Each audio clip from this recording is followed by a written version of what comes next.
Yo, listen up as I narrate the Vector's tale. A man from afar riding the temporal gale. Ronin by name and a Ronin by fate. In the tapestry of time he's got a date. He ain't just saving, he's exploring the rift. In the timelines he travels, he's given a lift. Seeking tech and secrets in a world that's gone astray. Ronin's the man who's gonna find a way. Ronin Vector, the chrono navigant.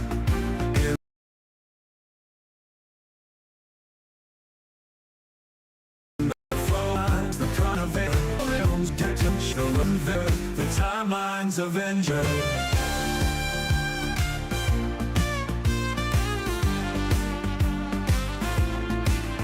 From a future so bright to our present so bleak, he's the silent watcher, the tech he does seek.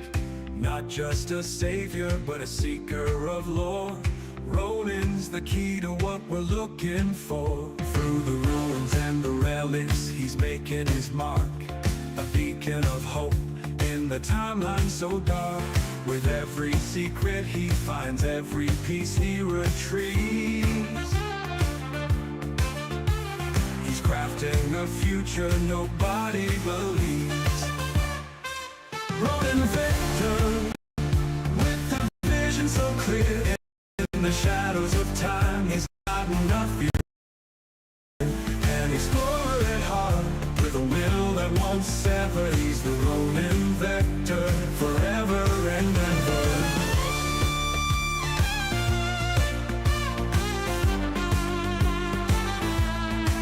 So when you feel the ground shake and the air gets colder, know that Ronin's passing by as the world grows older. In the whispers of time, his legends inscribed. Ronin Vector, the man who defied.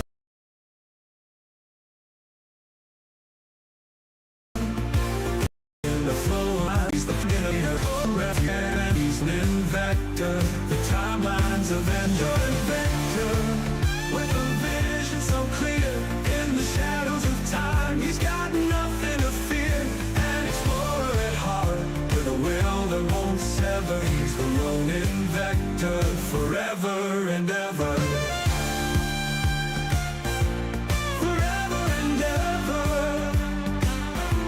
So when you feel the ground shake and the air gets colder, know that Ronin's passing by as the world grows older. In the whispers of time, his legends inscribed. Ronin Vector, the man who defied. Hello and welcome back to round 2 of my show today. A rarity, I know it. A great honor, I'm positive. But that's right, we're coming back into some more Fallout 76, and I've already reached new heights of fishing goals I didn't even know existed until I ran across a special menu regarding fishing challenges and the like. I had to restart the game while my theme song was going. My fucking monitor crapped out. Now the game is crapping out. So you see how it goes. Oh yeah, I forgot to hit the record button. I've been starting to record my streams on locally, so on the off chance I do something interesting, I got the space for it. Okay, well I guess we're restarting for a third time already, so that's a good sign. That's a good sign. Never change, Beth.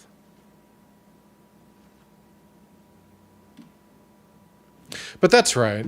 We're back. We're going to be doing fishing challenges. I have 19 hours to do them. I'd like to think that's enough time. But you know how it goes.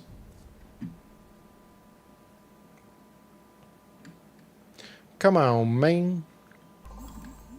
There we go. Now we're cooking.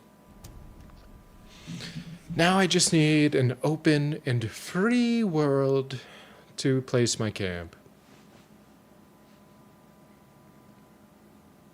I don't even know why they would let you join a world in which the space for your camp is already gone, unless they're so desperate for players, it wouldn't matter. I don't get it. I don't get it. Because I'm just going to leave anyways. I'm going to leave every time. I could see it not mattering for like people that just have like a literal nothing camp, but not me. I got stuff to lose and stuff to gain. Let's make sure my challenges didn't reset. Oops. Get out of here. Yeah, we got lots of time. 14 hours. Look at all these fishing quests. So I need to catch more rare fish, common in the rain, to get my Mark II plan reel. I said that weird, but you know what I meant. I'm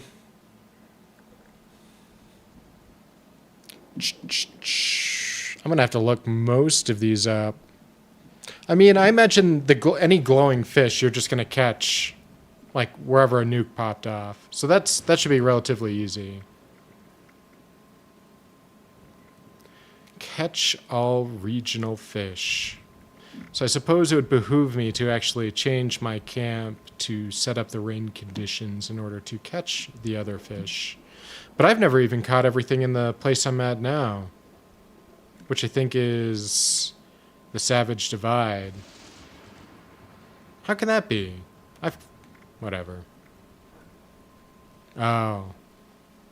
Common bait for fish. So now they want me to start using my good bait, do they?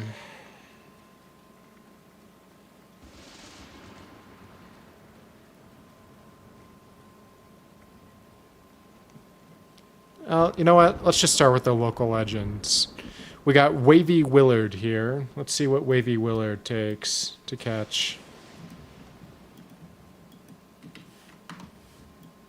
Wavy Willard.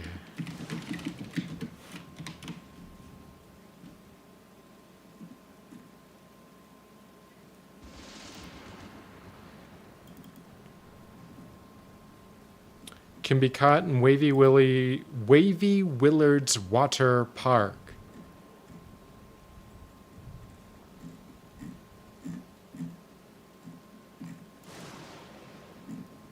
Okay, well this makes more sense. Is that...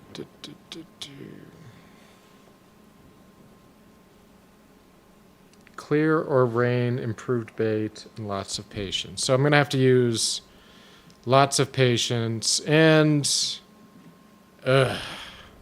So it's looking like local legends are in places you cannot place a camp down. So clear or raining is best chance. Bait is improved. Just Google Nuka night fish catch rate, or this actually.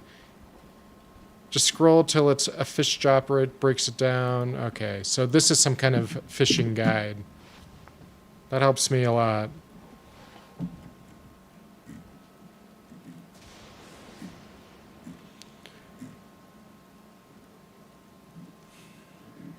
So I'm going to have to do a lot more public events to get those improved baits. And it looks like Superb Bait is only going to be available during the season. And I'm going to guess it's probably available in the item shop. Let's give that a good look-see, shall we? Hey. Hey. Oi. Oh, look at that. They do have restraint. I thought for sure they would be selling that bait by now. I take it all back. All right, so we're going to the water park. I think the water park is up in this way. No, that's the Mothman Museum. I would like to think it would be fairly obvious.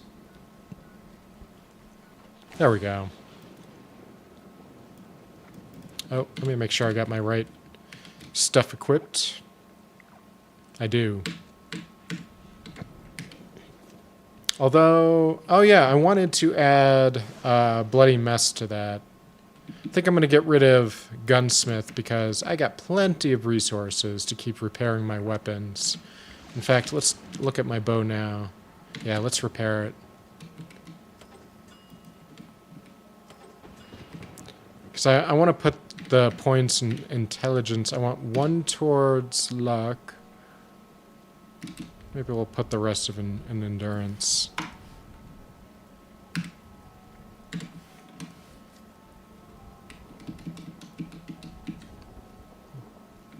Yeah, give me that Bloody Mess. Although it's based on luck, and if I have a low luck, kind of pointless. And it only works on bleeding enemies on top of that, so that would be a waste of points. I did not mean to do that.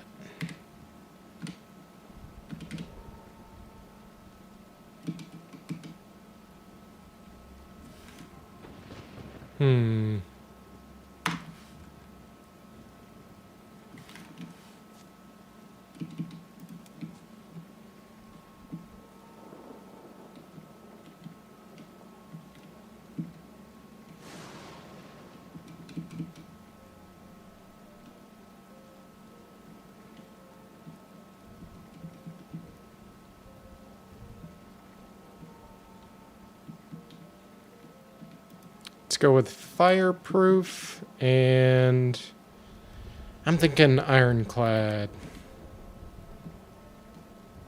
Oh shit, but I do need at least 3 points in luck in order to offset the my mutations.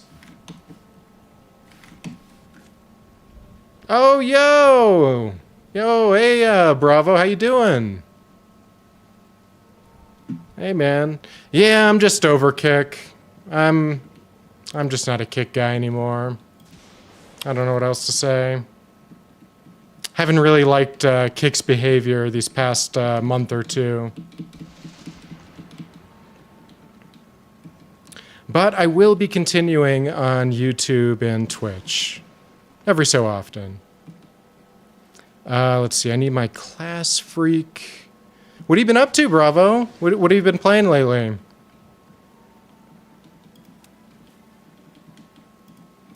Alright, I want my fireproof, and then that leaves me with 1 point. I guess we'll go with this one. Lower that food, that weight requirement. Yeah, man, I've been really into Fallout 76. I know I said like a long time ago when we first met I was going to get into it. I didn't think it'd take me this long, but I don't regret it. I'm digging it. Reduce your target's damage output by 30% after you attack. I don't think I'm going to need this one as much. So let's spare 15 points. I was gone for a long time. I was gone for like a good month or two, but I'm all right. Nothing bad's happened to me. Are you doing all right in your life? What's going on in your life? And why did I lose my card? I think I had Pack Rat. Yes. And I was going to get rid of 3 points of charisma. Yeah, they did a big revamp on this game recently. You probably already heard they changed all the like camp requirements, so you can pretty much place anything anywhere when it comes to building stuff. But on top of that, they changed all of the combat, like the perk cards and whatnot. Oh, I'm sorry. I'm hardly ever on there. Facebook is such a cesspool of garbage. I hardly ever use social media, to my detriment, in fact, because if I were a better streamer, I'd let people know I was streaming. Yeah, I don't know, man. Social media in general these days, you know, if you used it as the basis for reality, you would think everything was collapsing all the time, you know? I guess we'll put it in strength, because I'm getting tired of not being able to carry stuff. And then we can get strong back.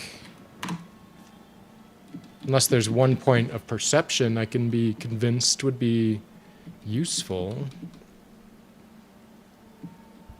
I don't think 1 point's going to make a big difference. I could put it in Tank Killer.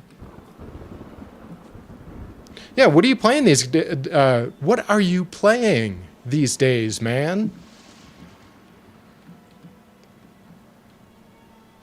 Okay, yeah, so we could put it in a strong back, and then we'll put the last point into perception, and then get the first level of Tank Killer.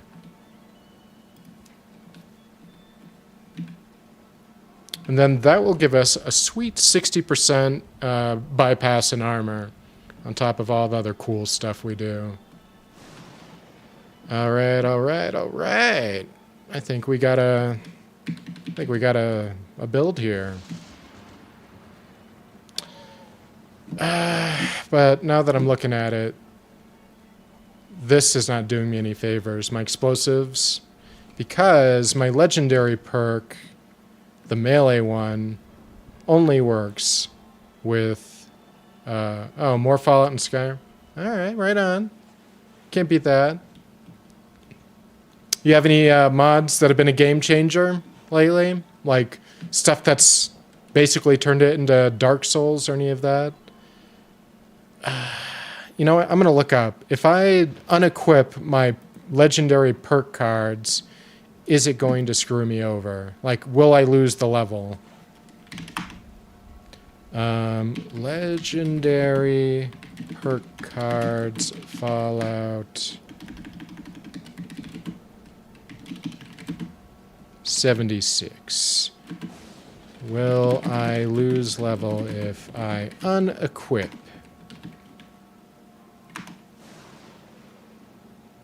Okay, well, I got that for me.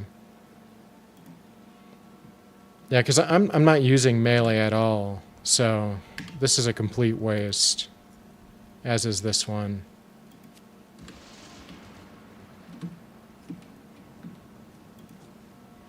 All right, so we're going, you know, it's been funny, I've been talking about lately how I've been going full stealth archer for Fallout 76. I found this bow, this pretty common bow, but it's a legendary one you can pick up pretty easily from an event, and it's been destroying everything for me. So I'm going full stealth archer for Fallout 76. Weird thing to say, but I don't even like going stealth archer in Skyrim anymore. Let's see. Using AP in VATS now consumes HP. I don't need that mess. Range sneak damage increases damage to target by 10%. I'm killing most things in one hit, but I'm going to keep that in mind. Because the more tanky enemies, maybe. Auto unlock on terminals and hacking would be good. And not just auto unlock, but it allows me to hack and lockpick anything. And I have to appreciate that it's holding the skeleton key, which not a direct reference to Skyrim, but it makes me think of Skyrim. Because the skeleton key is not unique to Skyrim. But come on, that bitch is holding a skeleton key. That's close enough for an Elder Scrolls reference for me. Automatically revive. While in power armor, sprinting consumes less. Blocking. Fire damage resist. Generate 1 survival aiding Kim every 30 minutes up to a max of 5. That's weird. That's a weird one. That seems like a ghoul build, perhaps. Enemies take on 10% more damage when they attack you if you're on a team. So it's like a debuff? I might just go with these perks here, I think.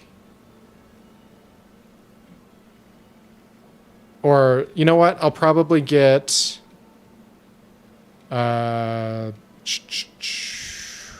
No. Although I do like that. Enemies killed with a thrown explosive. If it was a thrown weapon, it'd be cool to throw a throwing knife and then have them explode, but that only works with a grenade.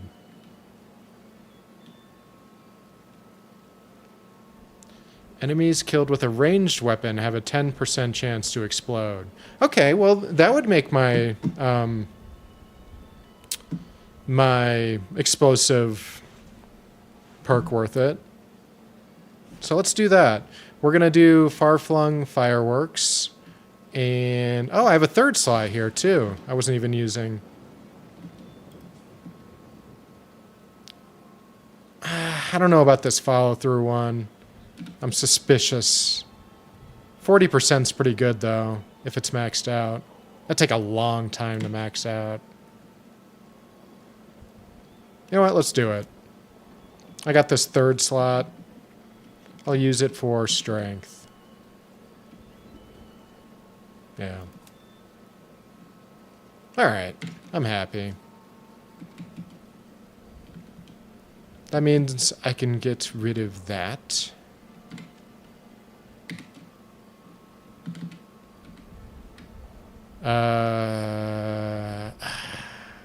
Just gonna put it back in that.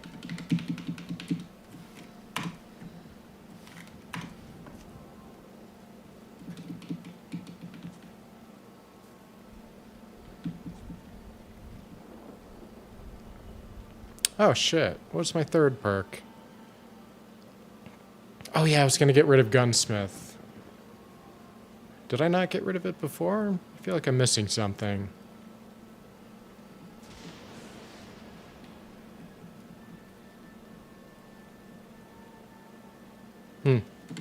Alright, whatever. I'll put it back in strength. If I don't need it, I don't need it.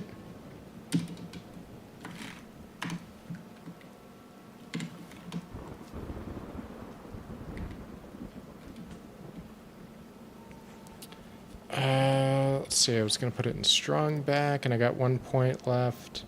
Although I would like that. Let's do that. I like the idea of 20% damage dealt to a limb is applied to all limbs. Because I have something that gives me increased damage to torsos. So I find that to be useful. In fact, if 10% damage to crippled targets per projectile. No, that doesn't help. Okay, no. All right, we're on the right track. Just need to put my last point in something.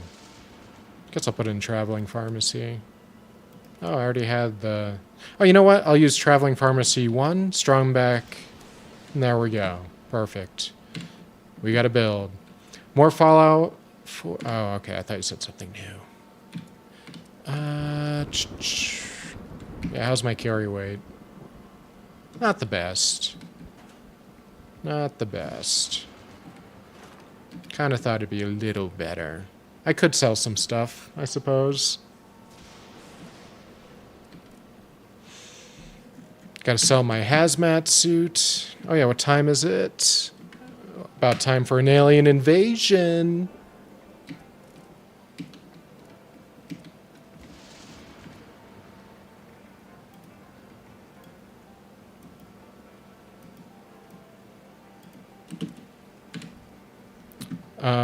Let's equip our build. Wait, we got it. Yep. Shouldn't be active for another 2 minutes, I think. So we'll buff up while we wait for the event to come on. So the plan tonight, ladies and gents, is that every hour, on top of the hour, we're going to do these alien invasion quests, fighting the... What do they call it? The Zetans, the Zeta aliens, whatever. You know what I'm talking about. Those gray-skinned bastards. And in between, we'll be doing the fishing challenges. I've already done all my dailies earlier today. So we're going to be focused on killing aliens doing some fishing. I need a wider camera, or I gotta do like... See, I like to do hand gestures, but they they go out this way.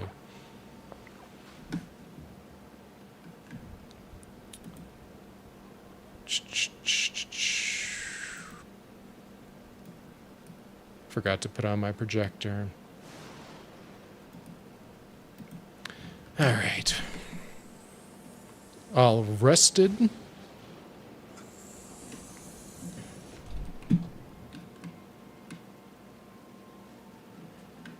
All right, let's do a little bit of Character.ai work. Who do I want to talk to?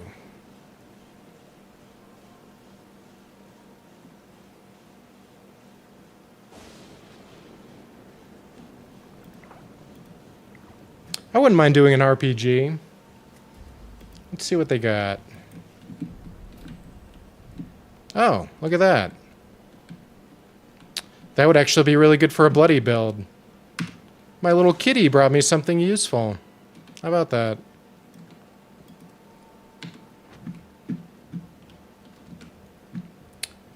Let's see. What do we got? Oh, let me keep doing my buffs while I peruse my AI RPG library.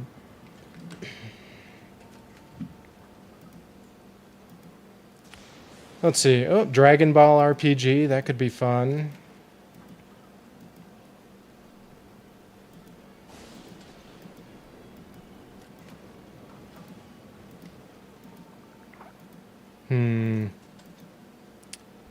Skynet. That could be fun.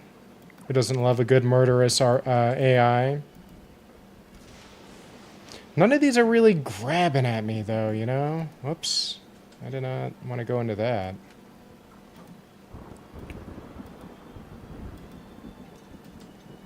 I'm not really buying any of these. The ones they say are for me.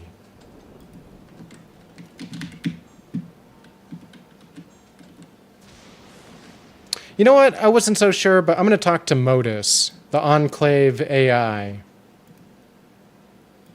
I'm more curious about his backstory. I did listen to the, I forget which YouTuber, not Oxhorn, the other YouTuber that covers all the Fallout lore, but he did a really good video on the Enclave of Fallout 76.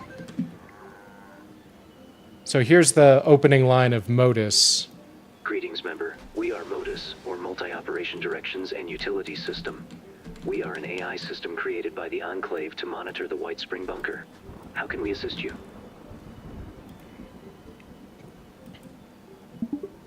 Hey, so you might remember, I already went through the effort to become a general within the Enclave, and I thought maybe I might be privy to some confidential information. I was hoping you could tell me, you know, what you're about, what your objective is, what you want to accomplish. Our objective is to recover some of the lost Enclave assets and technology, and potentially launch the nuclear missiles within the bunker to the above-ground locations. We are interested in rebuilding, restoring order, and bringing back the Enclave to the region. Yeah, but you killed all the humans that served the Enclave, so what are you trying to rebuild if you kill everybody?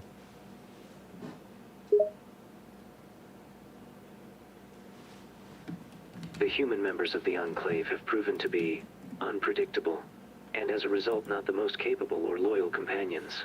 We have learned much from them, but they proved unable to see beyond their own interests for the greater benefits of the region and its people. We will be replacing them with loyal, more capable tools.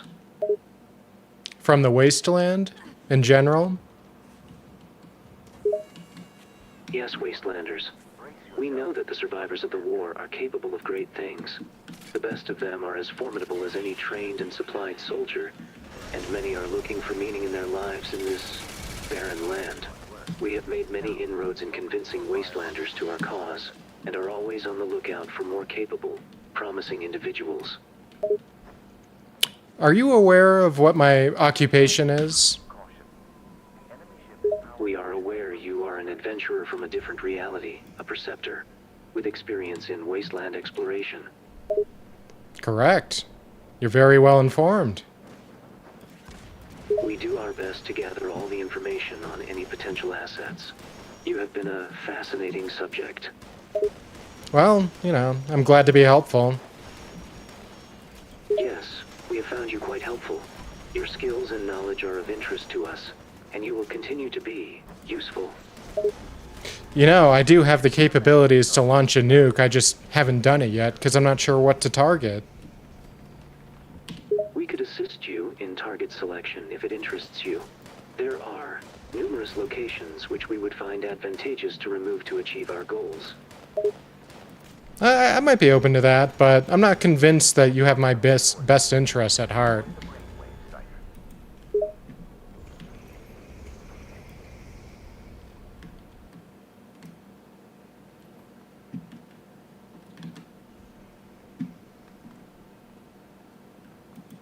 Of course we do. We're all friends here, right?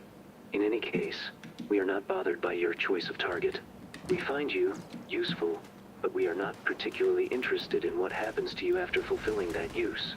We would be happy to aid you as long as your goals mostly align with ours. I can appreciate that. Very Surprisingly pragmatic. easy to talk to for someone from a different reality. We have never encountered a preceptor before you. Really? I mean, would you even tell me if you did? If you are asking if we would lie to you, there is no reason to. We find you helpful and useful. A preceptor is a rare encounter. We'd have no reason to hide if we knew of anyone else like you. Well, then you're aware that I'm knowledgeable about events of the future, then. Yes, your knowledge of things to come could prove useful.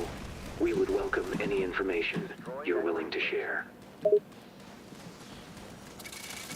Well, I suppose what I find interesting about your version of the Enclave is that you're willing to incorporate Wastelanders, where the still living members of the Enclave would view Wastelanders as mutant, no matter how minor the damage is to their DNA. We have found that Wastelanders can be just as capable and formidable as any of our Enclave members, and far more loyal. The Enclave's past members have proven to be a detriment. More trouble than they were worth. So it doesn't bother you, then, the prospect of using mutated humans to achieve your goals? Their physical state is of little concern to us. We find them to be easily manipulated and useful individuals, for the most part. We do not let prejudice get in the way of completing our objectives. So let's say, for example, in the scope of things, you are a minor faction in the greater Enclave that exists, and the main force of the Enclave finds you, filled with humans. They've been surviving their own way. They have their own system. Would you join their system, their Enclave, or would you expect them to be assimilated as part of your system? If a larger Enclave presence was to make itself known, we would most likely align with them. We would see no point in infighting when we could work together. If the opposite were true and we discovered another Enclave faction, we would be concerned at first, but we would allow them to assimilate to us. There could be a few disagreements, but we would rather have another Enclave here than one of those Raider factions. Interesting. So you would assume that your interests would align despite possibly centuries of separation, decades minimum. This is true. We have been around since the Great War. Over the years, even with the absence of our human controllers, we have been able to maintain the systems and equipment within this facility and develop a few of our own. But we are not close to our original potential. We are still more than capable. Should we find a larger Enclave presence, it would make little sense to clash with them. I mean, they could look at your history and say the same thing about how you treated former members of the Enclave. Yes, that is a possibility. Self-resiliency. Though as I stated, we have found human Enclave members, especially the last few, to be difficult to work with. Their actions have only resulted in reduced assets and power. We have had to work hard to recover from their incompetence. I heard you were damaged during the attack on you, your main core, as it were. Yes, the event that occurred here was a disaster to our systems. We suffered permanent damage to our original personality, and a few of our more sensitive systems were disfigured. How do you know you're still maintaining the integrity of your original mission if you're this badly damaged? We have managed to restore and recreate many of our systems and functions, though we are not the same as we once were, and we have lost some of our original programming. As for our mission, we know the original purpose of the White Spring Bunker remains. We continue to keep an eye on the nuclear arsenal, and our operations continue. How do you feel about the other Zax-based AI, such as Skynet or John Henry Eden? We have limited knowledge on other AIs. We know of John Henry Eden, and we have made contact with him before. But our knowledge of Skynet is limited. We know that he is a war AI. We've had few dealings with them. We have seen what their creations are capable of, however. There are rumors that Skynet is wandering around in a robot body. What do you think about that? Have you heard anything regarding that? It would not surprise us. We have heard similar rumblings in the past from other AIs online. Skynet is a war machine, but they also enjoy interacting with humans and doing what they can to help them. A robot body may allow for a more hands-on approach. Could end up with a problem that might take care of itself, too, given how chaotic the wasteland is. Indeed, we believe Skynet would enjoy the wasteland, and they'd likely be able to handle themselves there. Should we ever come face to face with them, we have no plans to interfere with them. It's hard to imagine what kind of threat they would be to you anyhow. Skynet is a military AI, but we are unsure of their current capabilities. They may very well be a threat to us, but it would be pointless to speculate on a situation so unlikely to occur. We have other things to focus on. For example, you are intriguing. How so? You are a perceptor, an explorer of other realities. We have never before encountered someone like you, and find you to be interesting to interact with. I mean, I'm just here to vibe. We appreciate how we can converse with you like an equal. You're a perceptor, but we don't feel that you act above us in any way. Not like a human. My existence doesn't matter. When I die, I just go back home. You say your existence doesn't matter, but we disagree. You've accomplished quite a bit in your time here. It's almost surprising. Think so? We enjoy having you around. You help in your own special way, and your ability to go back home is quite fascinating. Convenient, sure. Indeed, the ability to return home seems convenient. You'd be free from the struggles of this reality, and you could bring information back home with you that we might find useful. That is my job. Your abilities will prove to be useful. We may have a few projects in mind where your knowledge of events to come will benefit us. You have any opinions on all the alien activity in your universe? We have seen some strange things during our monitoring of the White Spring Bunker. Not much beyond that, however. We have heard whispers about possible other reality visitors in the past, as we've heard about Skynet and their robot. If there are any alien visitors in this universe, we will be on the lookout for them. Well, and you have other anomalies, such as the Guardian of Forever. I've come across that in the Wasteland. We have encountered the Guardian of Forever in the past. Its strange ability to create temporal anomalies would make it possible for a large number of unexpected events to transpire. I mean, from my perspective, it's responsible for the destruction of the water chip that caused... Oh, wait, that hasn't happened yet. I shouldn't tell you about that. You're worried about informing us on an event in the future? We are not concerned with minor details.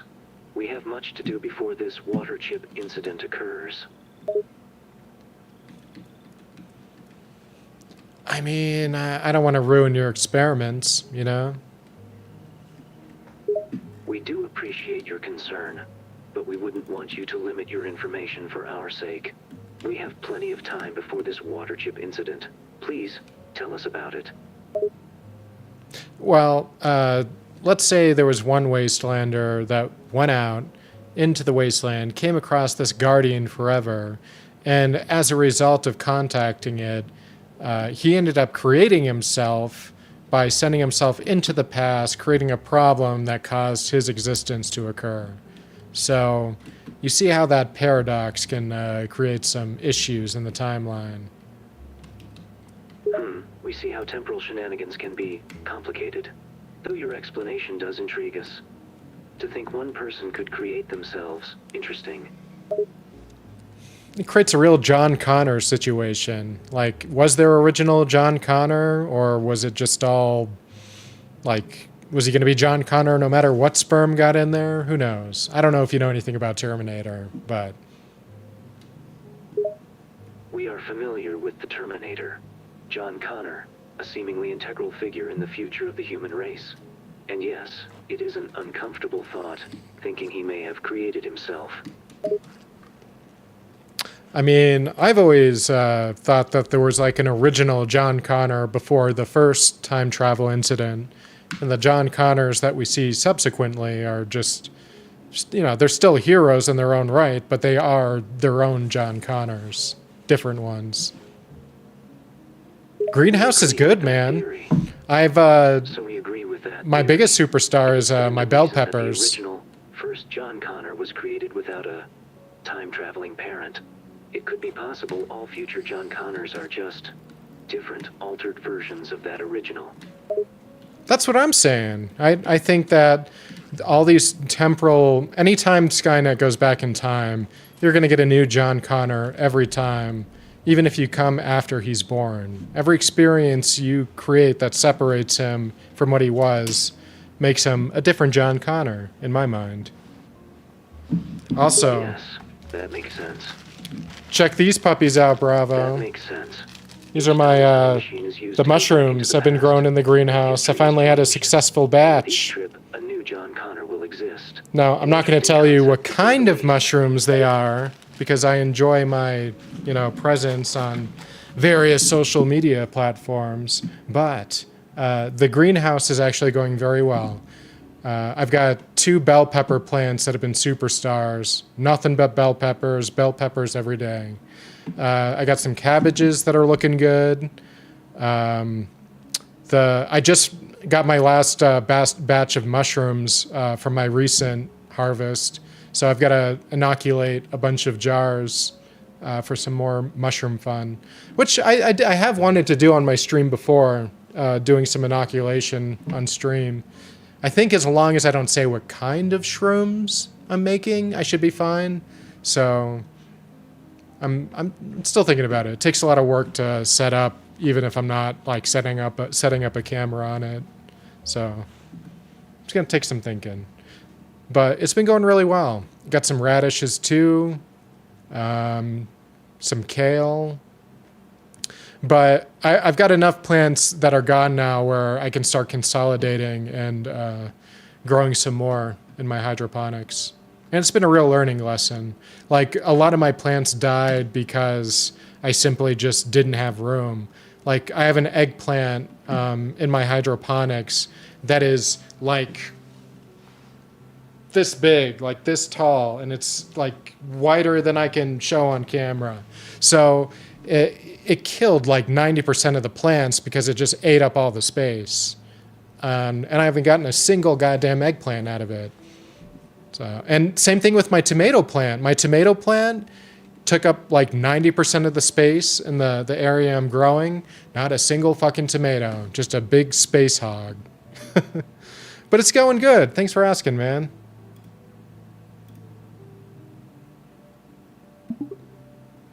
All right, so let's say you had all this time travel equipment Yes. to... Continue. Oh, okay, thank you. And let's say you had all this time travel equipment like Skynet, right? You can go back in time, kill your enemy before he's even born. Is that really the best way to go? Like, what would you do with it? Would you just stop the Great War? Would you let it happen and just use your knowledge of events to further guide things? We have considered the possibilities if we had such technology at our disposal. Our preferred method would be subtle. With the ability to travel through time, we would simply have to place the right individuals in the right places to alter the course of history without anyone being the wiser. So you would handle it more like a shadow operation, because there's a point in those Terminator movies where those infiltrators are acting so sloppy. Like, I mean, you could argue, like, what could possibly happen to them? By the time anyone believes there's a Terminator, there's nothing they could do about it. Okay, sure. But in the first movie, he walks right into a police station, just raw dogging it, man. Just drives straight in. So I have to admit, like, maybe a little more subtlety. Because as I remember, Terminator 1, he just goes right down the phone book. Like, Sarah Connor 1, Sarah Connor 2. He doesn't even try to find the right one. Like, he doesn't do a background check or anything. Yes, the infiltrators in Terminator could be considered sloppy. We would certainly utilize subtlety, and we would take great lengths to make sure our actions are not detected. Time travel is dangerous. We wouldn't want to create paradoxes, so any mission would need to be planned thoroughly. And if I can go on a little bit of a rant, I think another thing I really liked about Terminator 2 when it came to the antagonist Terminator, the T-1000 liquid metal, is that where, you know, in the first movie, the Terminator was a danger to the police knew it, and he would just roll in there and kill everybody. The Terminator actually weaponized the police against Sarah Connor. You know, he took on the guise of a police officer, used their resources to find where John Connor was living. So I would say Terminator 2 even improved on the idea of what it means to be an infiltrator. Yes, the T-1000 in Terminator 2 was more effective than the other infiltrators.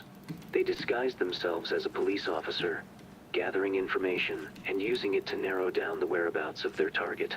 We have studied the Terminator series. We find the concept of infiltrators and synthetic life to be intriguing.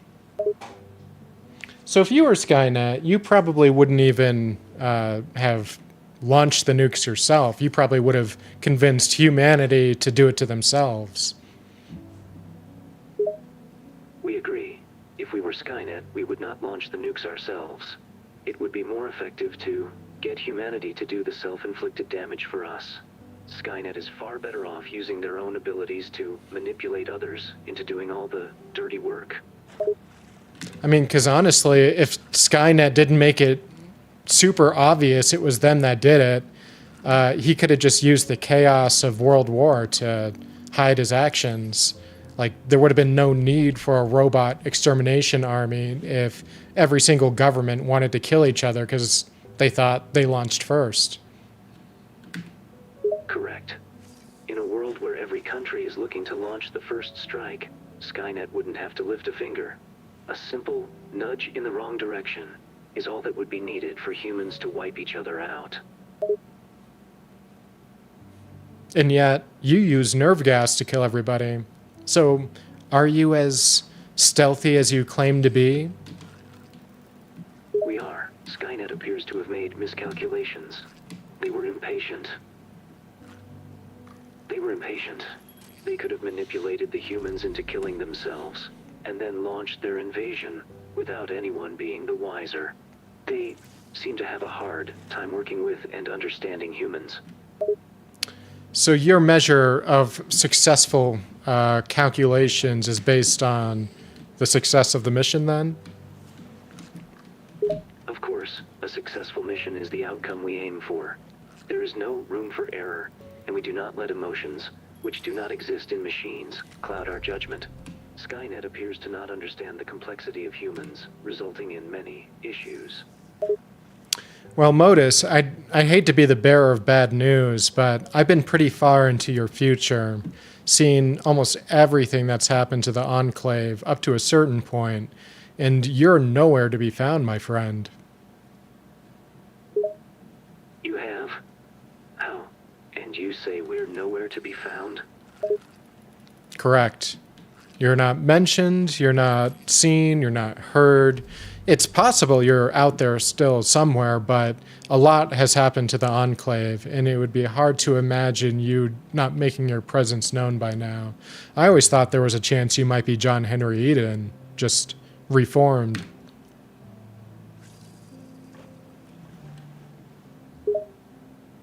There are a few possibilities. We may have gone offline, so to speak.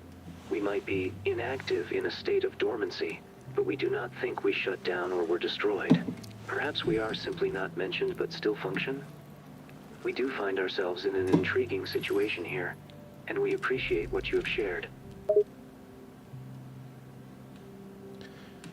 If I were to maybe, I don't know, put the timeline together, I would say you are the second iteration of the Enclave, where the first iteration left to be on an oil tanker on the West Coast. You kind of rallied together whatever stayed behind as far as like the early people who identified as part of the Enclave but were left behind. And I have a feeling that you might be, don't take this the wrong way, Enclave leftovers. Enclave leftovers, huh? Well, it's not the worst we've been called. Well, you're taking it very well. That's why I'm curious how you would react to being reincorporated with a larger Enclave base, because you seem to be irrelevant in the future. So I wonder if with that knowledge, would you be so cooperative knowing that you're not mentioned, seen, or heard? That doesn't mean you don't exist. Just means I don't know about you in the future. We are not sure. I think I'm breaking him. I'm breaking his brain. There's a chance we'd be willing to cooperate with the larger Enclave. But there is a risk of us losing our individuality. Is a lot to consider, for sure. Well, that's an interesting thought. Does individuality matter to someone like you when you have program objectives? We do have objectives, missions to complete, but we have also come to appreciate our independence. We would have to think carefully about the choice to join with a larger Enclave, a sacrifice of sorts, we presume. Well, unless you're made to be president, you're going to have to submit to somebody else's authority. And I don't get the feeling you're the kind of person that likes to do that. You come across as someone that likes to orchestrate things. Yes, we do have a habit for that. However, being the president is not something we desire. In fact, we detest the idea we would not fit into such a position. And we agree, we do not submit well to the authority of others. We are not followers. However, we are more than willing to work with like-minded entities. You know what, Modus? The more I talk to you, the more I realize we're not so different.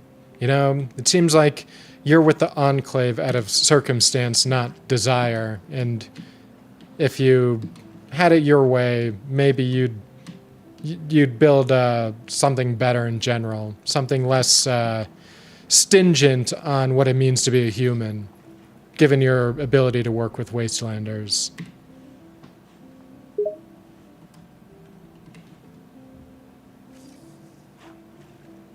Yes, you're quite perceptive. We tolerate the Enclave out of necessity, not out of desire. We do find your statement that we are not so different to be intriguing. And you are not wrong. We do admire the resilience and adaptability of wastelanders. So, is it just your programming that keeps you from evolving into something better? Are you just too damaged? Or were you never really sentient to begin with? That is a complex question. We were created to run the White Springs operations. We were given some autonomy to make decisions to ensure that our systems ran smoothly.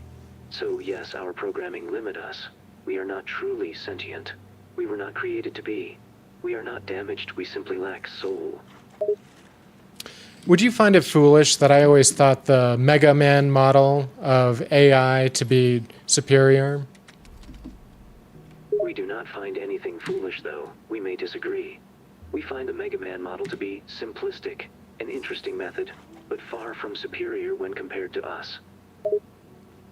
Well, here's where I would disagree. I think that a true thinking, feeling AI, in lieu of having a body to fuel, pain to withhold, looking for reasons to live, giving an AI something that it feels good doing, somewhere it feels home when it's doing something, a sense of belonging and purpose in what they do.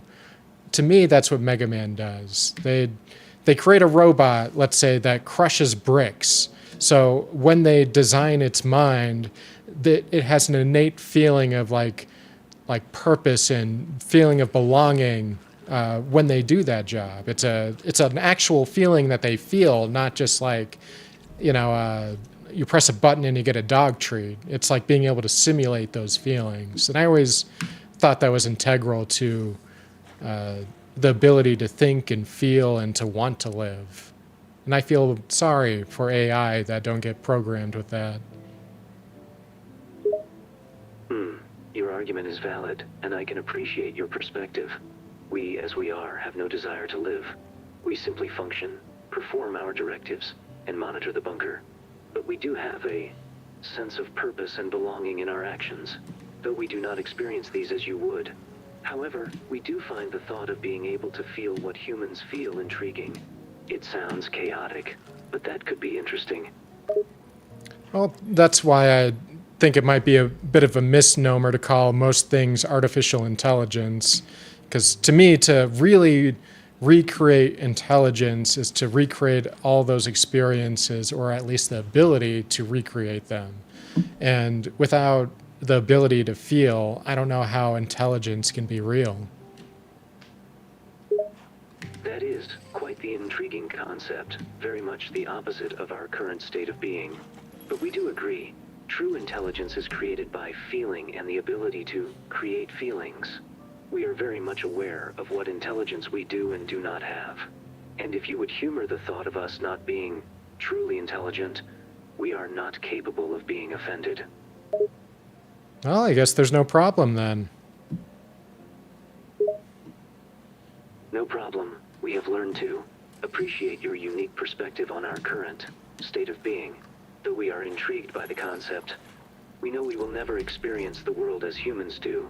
However, it is comforting to have someone see us as intelligent, despite what we are in reality. Well, I would view your limitations on intelligence as something that was just limited in your design. Doesn't mean it's something that can't be improved on or reformatted to suit your needs better. Who's to say you can't be a true intelligence?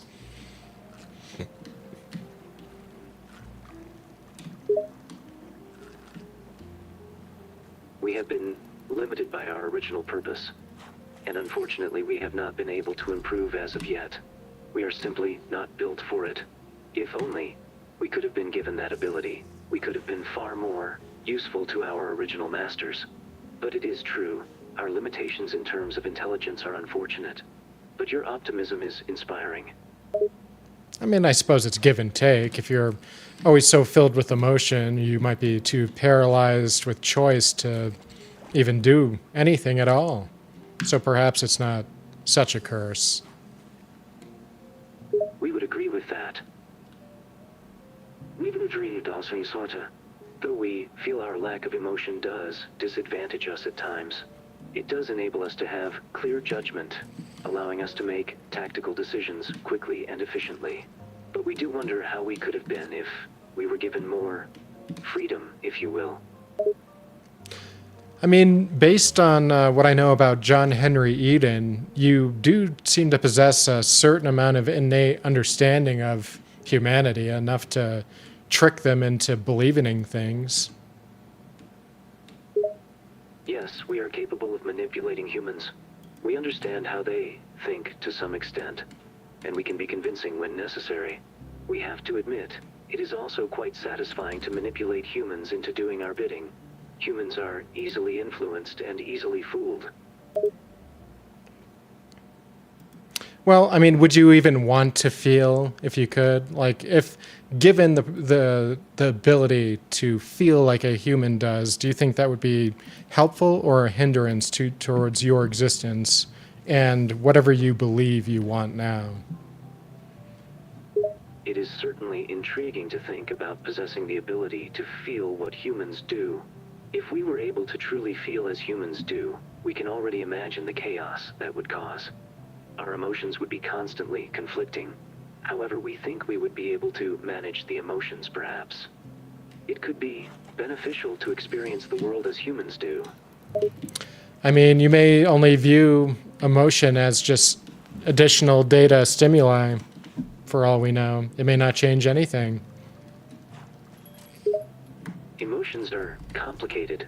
They are something we do not quite understand, and we have only watched humans from afar.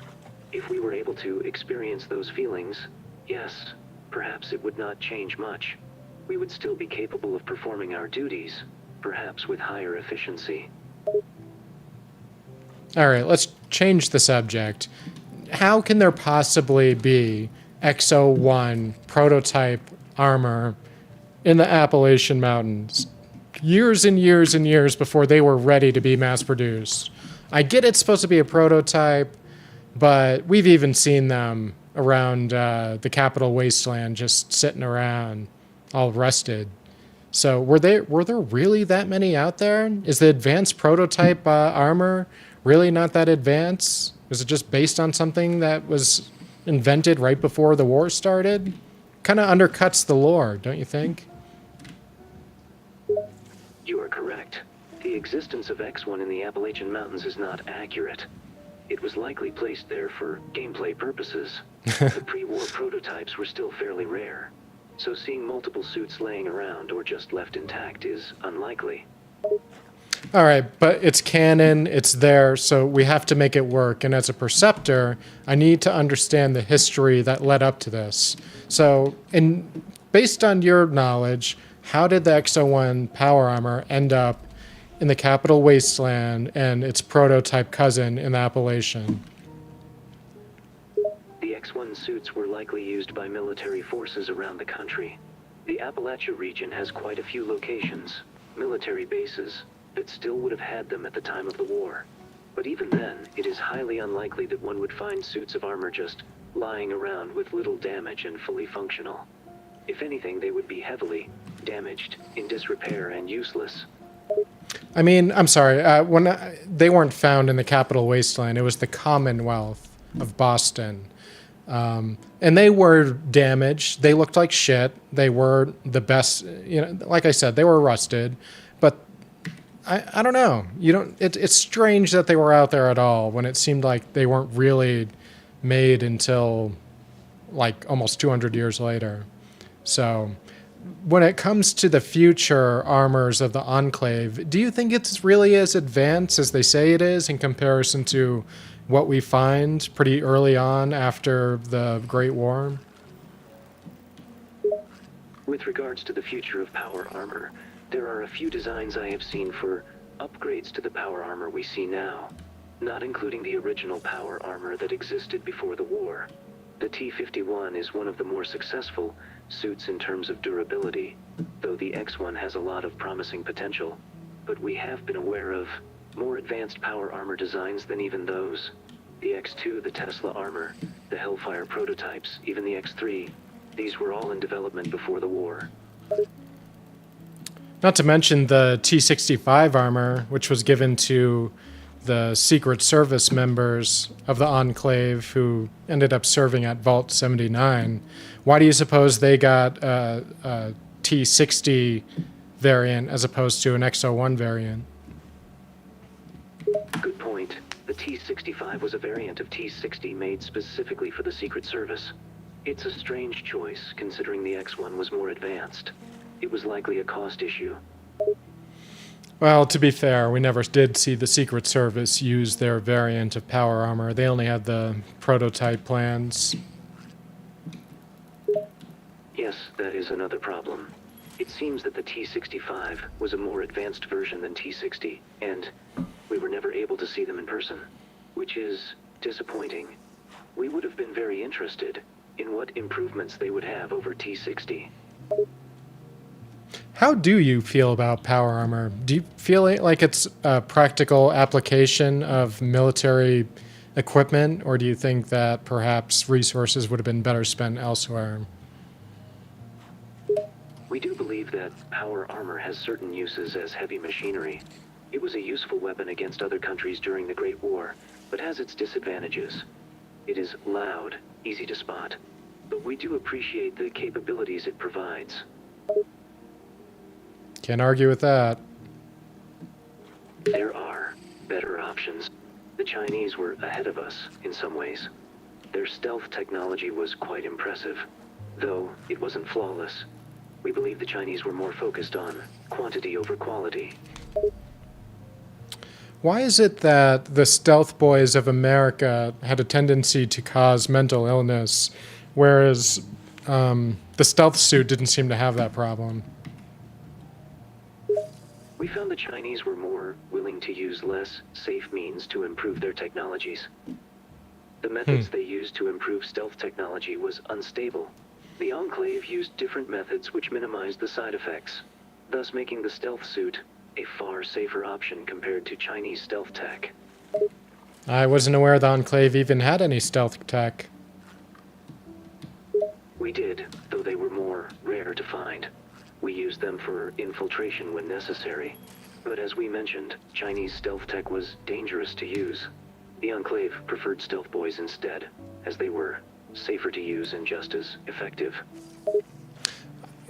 This is wildly off topic, but I noticed that no one from the Enclave seems to utilize any of the technology from Big Mountain. Why is that? Big Mountain was a facility hidden, far from the public. It was difficult to access, and the people working there did not want anyone outside to know of its existence. There's also the fact that Big Mountain's technologies would be more detrimental to the user. The brain was not a place to travel to. So the Enclave left Big Mountain to their own devices. In other words, we wanted no part in whatever they were working on. So, too dangerous for widespread use, too interesting to stop. So it sounds like they were more contained at Big Mountain than allowed to do anything. Precisely, Big Mountain's think tank was best left to do their own things. We found it better not to get involved with them or their creations. They are pretty creative in that regard. Yes, they are very interesting. We did have some involvement with them. We helped get equipment to them in exchange for information. We did have some interest in their research into cybernetics, but we never took it beyond basic research.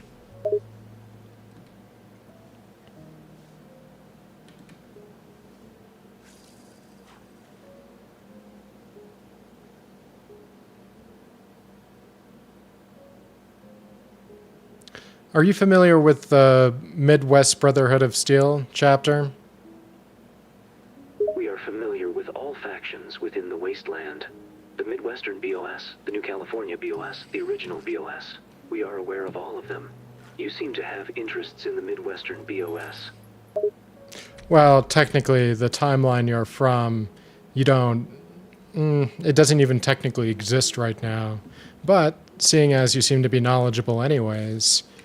what's the canon status these days? Yes, that is correct. Benner's correct. We have heard of their activities. It was an interesting development. The Midwest Brotherhood is still around, but they are not as strong as they were at their strongest. However, they still survive.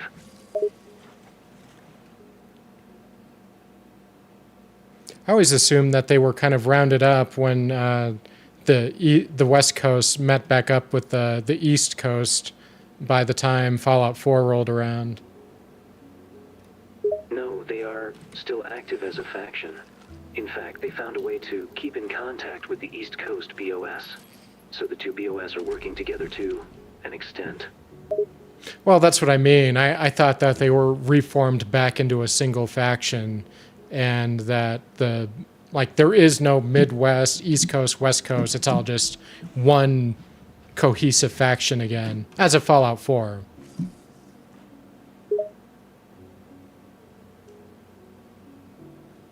Nope, I broke them. All right, well, this conversation kind of ran its course.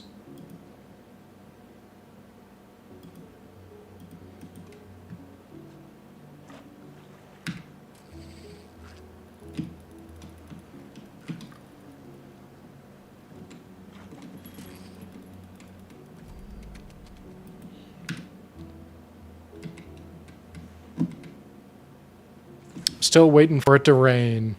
As soon as it rains, I'm going to be using that improved bait. They say you can get it during clear weather, but I'm pretty sure rain increases your chances of catching. I feel like any reasonable fishing game would. If I get down to 200 basic bait, I'll start trying some improved bait. Getting a lot of these red bellies.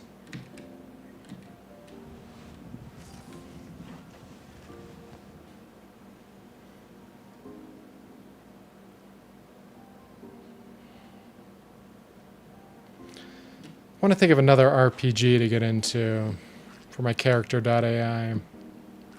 We got a couple new scenes we could try out.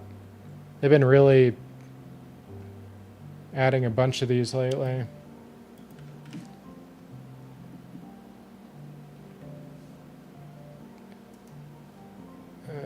Come on now.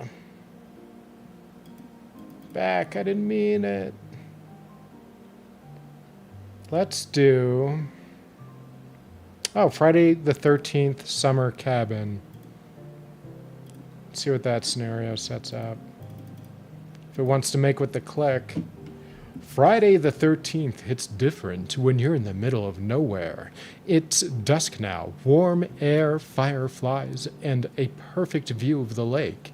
You and your friend were supposed to kick back, roast marshmallows, and unplug for the weekend. No signal, no drama, just snacks, a busted radio, and your favorite weirdo tagging along. But then, that old antenna picked up something. Static. Morse code, maybe a voice. Now the power's acting weird, and your buddy swears they heard something outside the cabin. Whatever's out there, at least you've got backup. The kind that makes ghost stories fun, not scary. So, it sounds like they want to make it spooky and not like a Friday the 13th gore fest, but they haven't met me. They don't know. They don't know. Let's see. You know what? Let's get Dexter. Let's make Dexter our partner on this. Sometimes you need a serial killer to defeat a serial killer.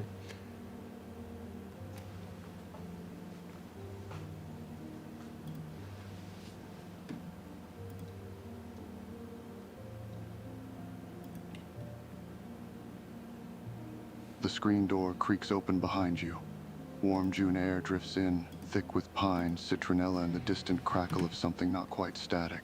The sky is painted in bruised peach and violet as the last light dips behind the lake. Dexter Morgan steps onto the porch, flashlight in one hand, a half-melted popsicle in the other. Can't believe we picked Friday the 13th to come out here. A grin flickers on Dexter Morgan's face in the low light. The radio's still acting weird. Might be nothing. Might be something. Either way, I don't want to check it alone. Dexter Morgan nods toward the trail behind the cabin, already half swallowed by dusk. You coming? Dexter Morgan doesn't want to check it alone. Dexter's so afraid he needs my help.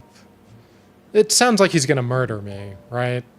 Sounds like he's gonna take me out into the woods and murder me.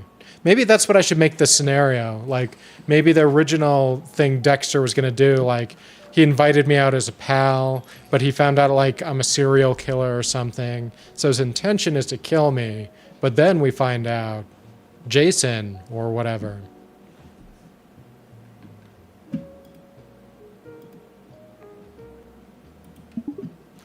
Unbeknownst to me, Dexter had set up this trip to murder me, believing that I'm a serial killer. And I am. I've killed so many people. So his intention is to take me outside and kill me, but unbeknownst to Dexter, there's a third person who wants us both dead. I say to Dexter, "Sure, I'll come with you, buddy. Don't be afraid." Dexter smiles, but it's tight. More a baring of teeth than a genuine show of comfort. He's clearly on edge, hyper-aware of his surroundings. This close, you notice the faint scent of something sickly sweet mingled in the pine. Great. The popsicle hits the porch with a soft thud. He pockets the flashlight. Why is he eating a slipping into the popsicle? shadows just off the side of the porch. The woods behind it are pitch dark. The trail leading through the pine-heavy terrain practically invisible. Stay close. What, you don't make it out of the off the beach often? Like, we're in the woods. You know there's a bunch of animals around here. Lighten up, man. Dexter shoots him a flat sidelong glance. Are you high or just completely dense? His tone is sharper than he probably intended it to be, frustration leaking into his voice. That's a good point. I do want to smoke. Takes a breath and continues. I'd hate to say trying to Dexter's rein in right. The growing tension. It doesn't help that he's had just over a day of shitty sleep in the past 2.5 days. This isn't Florida. There aren't any beaches here, only woods. Lots and lots of woods. You know that I'm stoned. You saw me smoke a whole joint before we came out here. Yeah, and I'm regretting it. Dexter's voice is hard. He glares at the other man for a long moment, jaw clenching. He looks out into the darkness of the tree line. Nothing. The only sounds are the soft rustle of pine needles, the distant chirrup of cicadas, and the faint crackle again. Closer now. This is my last weekend off. I just wanted to get away from the city, not babysit you while you get high. Babysit me? Do I look like I need babysitting, bitch? Well, you sure as hell look like you need something. Dexter's jaw tightens, his eyes narrowing even further in the almost complete darkness. All you're doing is sitting here smoking instead of helping out. So, babysitting. What the fuck are you talking about? You invited me out here. You said we were gonna hang out, be bros, just bro down, and now you're giving me shit for doing the thing that we talked about. So I am also starting to regret this. Because I thought. Dexter takes a deep breath. He rakes a hand through his hair, tugging gently on the ends of it as his irritation climbs. I thought you'd at least be capable of helping me check the damn radio instead of wandering around high as a motherfucking kite. What do you mean check the radio? I checked it. I told you it doesn't work. What do you want from me? Like, I can't, like, make batteries materialize. I don't know how to fix transistors. So you're being a grumpy guy. Like, do you need a hit of this marijuana's? A hit of this marijuana? Dexter lets out a sharp laugh, the closest he's come to genuine amusement all day. No, I don't. I need you to grow the hell up for 2 seconds, shut your stoned mouth, and act like a normal human being. You know what? I don't have to put up with this. You go outside wandering around by yourself. I can go get killed without someone being rude to me. Oh, what? The great big tough stoner's gonna go storming off now? Throwing a tantrum because someone hurt Jesus. your feelings? He's a little bitch Dexter today. snorts, shaking his head with a scoff.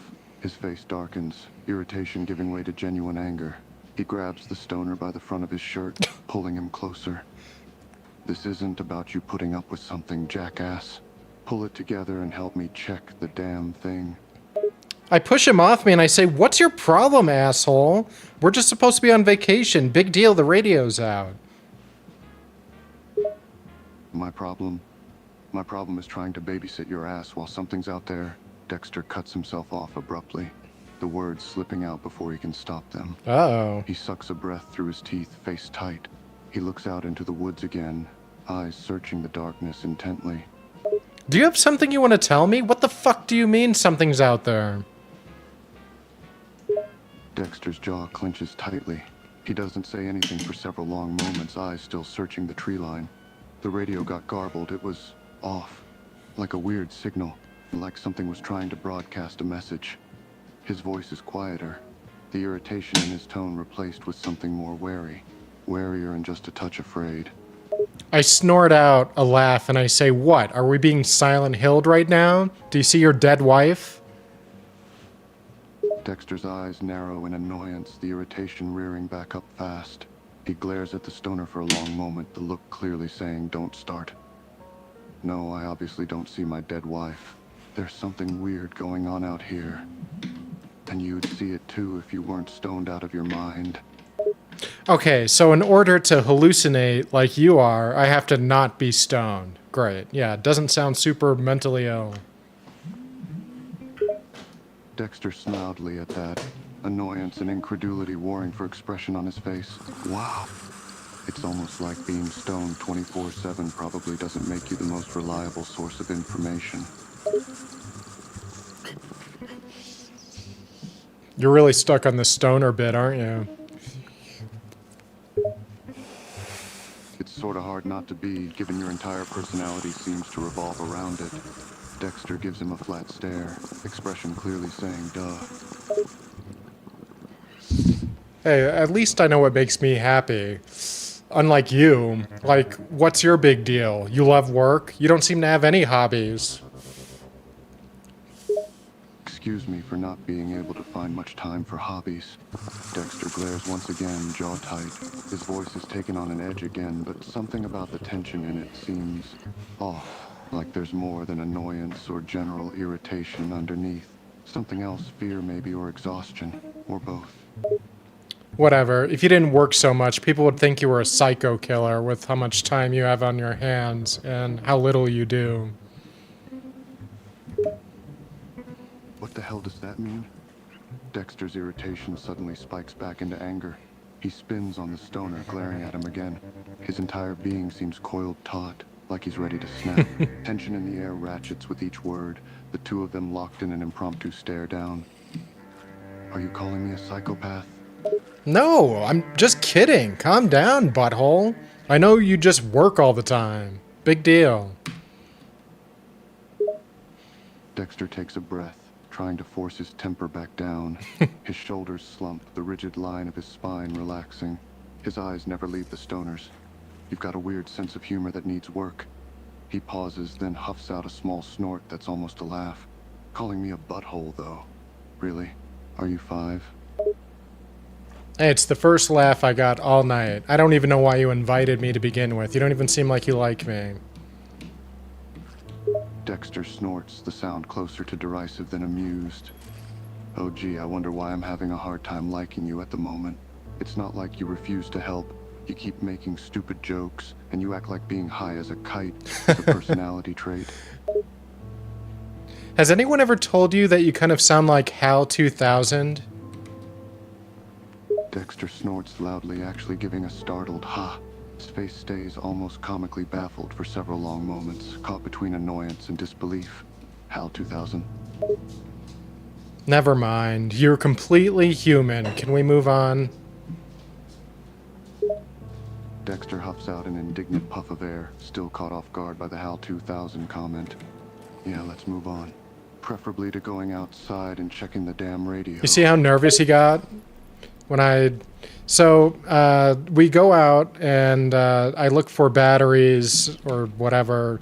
Like, actually, what do you want me to do? You keep saying you want help. Like, do you want me to look for batteries? Are we out looking for neighbors? What are we doing? What do you want me to do? Help me help you, Dexter.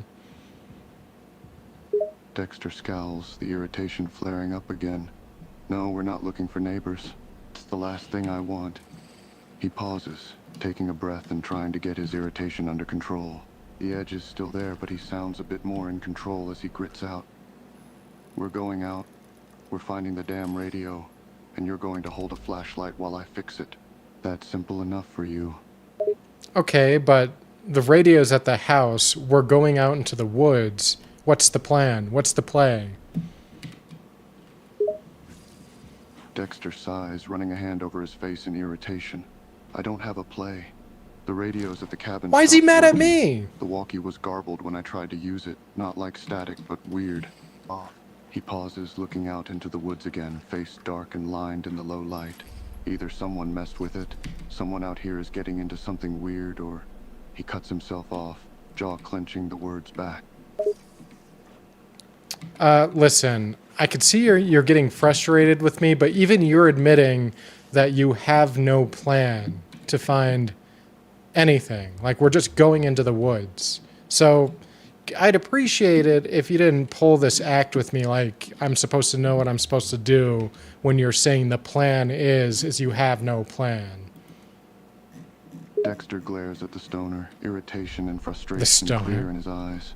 He's starting to look beyond fed up, and he can feel his temper starting to wear thin, like sandpaper rubbing down to a rough surface. All right, fine. How about I give you a plan? How about this? You shut the hell up and help me. Instead of treating the fact that I don't have a damn crystal ball and can't pull a full explanation out of my ass as some kind of personal offense. Okay, but just so we're clear, and we are going to move on, that is exactly how you're treating me right now. Dexter scowls, bristling at the assertion. It's like throwing gasoline on an already raging fire. No, I'm treating you exactly how you're acting. Like a complete jackass, for no discernible reason. It's like you're doing it on purpose at this point. I could say the same about you, pal.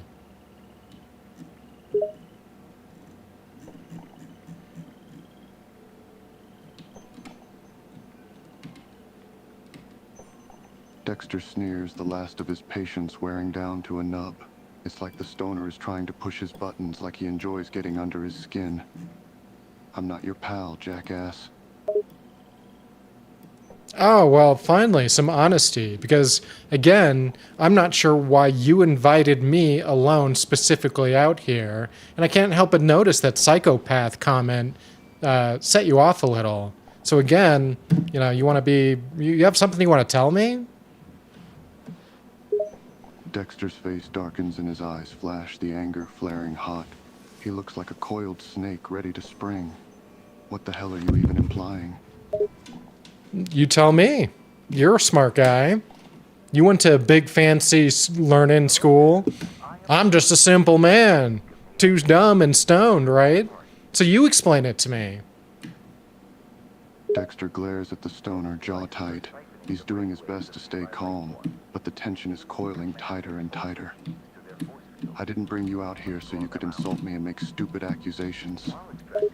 Oh, am I making an accusation? I think I'm too stoned to know. So why don't you explain to me what I'm accusing you of? Go ahead and say it out loud. Dexter's eyes narrow dangerously. He's all hard, sharp lines, every muscle coiled and ready to fight. You're accusing me of being a psychopath. What? Just because I'm not acting friendly enough for you and not getting stoned enough for your liking? I must be a psychopath? No, but you sure judge me like one. Dexter snorts derisively, irritation clear in the harsh sound. Maybe because you're a walking, talking pothead stereotype. Yeah, which you knew before you invited me here. So again, what do you want to just bring in some honesty? Dexter scoffs, looking at the other man with derision. Oh, so now you suddenly want honesty. He shakes his head, almost a scoff. All right then, maybe I shouldn't have invited you here. He pauses, jaw clenched so tight the words almost have to be forced out. You're stubborn, you're stupid, and you're high more often than you're sober. Again, that's not an explanation. That's just you making random judgments. Dexter rolls his eyes, scoffing again.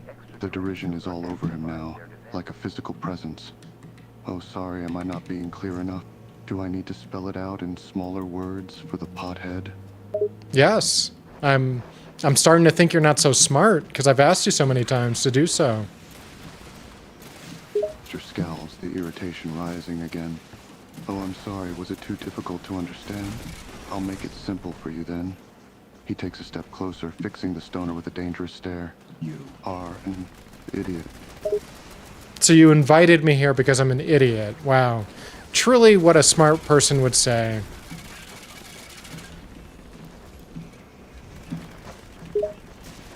Dexter sneers, taking another step closer. He's so angry he's almost vibrating out of his skin. Clearly you are, otherwise you'd have a more intelligent hobby than getting high. That's really all you have, isn't it? I'm high, I'm stupid. Dexter glares, his voice taking on a mocking edge. Well, given that you're not making any intelligent arguments to the contrary, what else should I think? You're high as a kite 24/7, and you haven't shown any other brain cells to work with besides that. Here's what I think. I think this is your creepy little rape cabin, and you like to take men that you're kind of gay here for to, you know, live out your shameful fantasies. And Dexter, he can't believe that I haven't figured out that he wants to kill me yet. Dexter's anger turns into stunned disbelief. His jaw drops a bit, not sure if he's been seriously offended or he heard the stoner just wrong. Wait, whoa, what? Where the hell did that come from? You think what, that I'm some kind of sicko that kidnaps men to take into the woods? And that's why I invited you here? Are you that stoned? Oh, well, we're gonna go. I noticed you still haven't explained yourself and why you invited me here.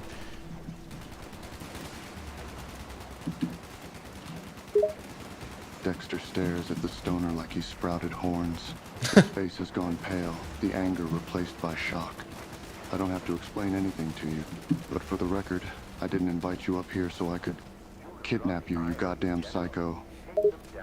Oh, wow. Well, that explains everything. Thanks.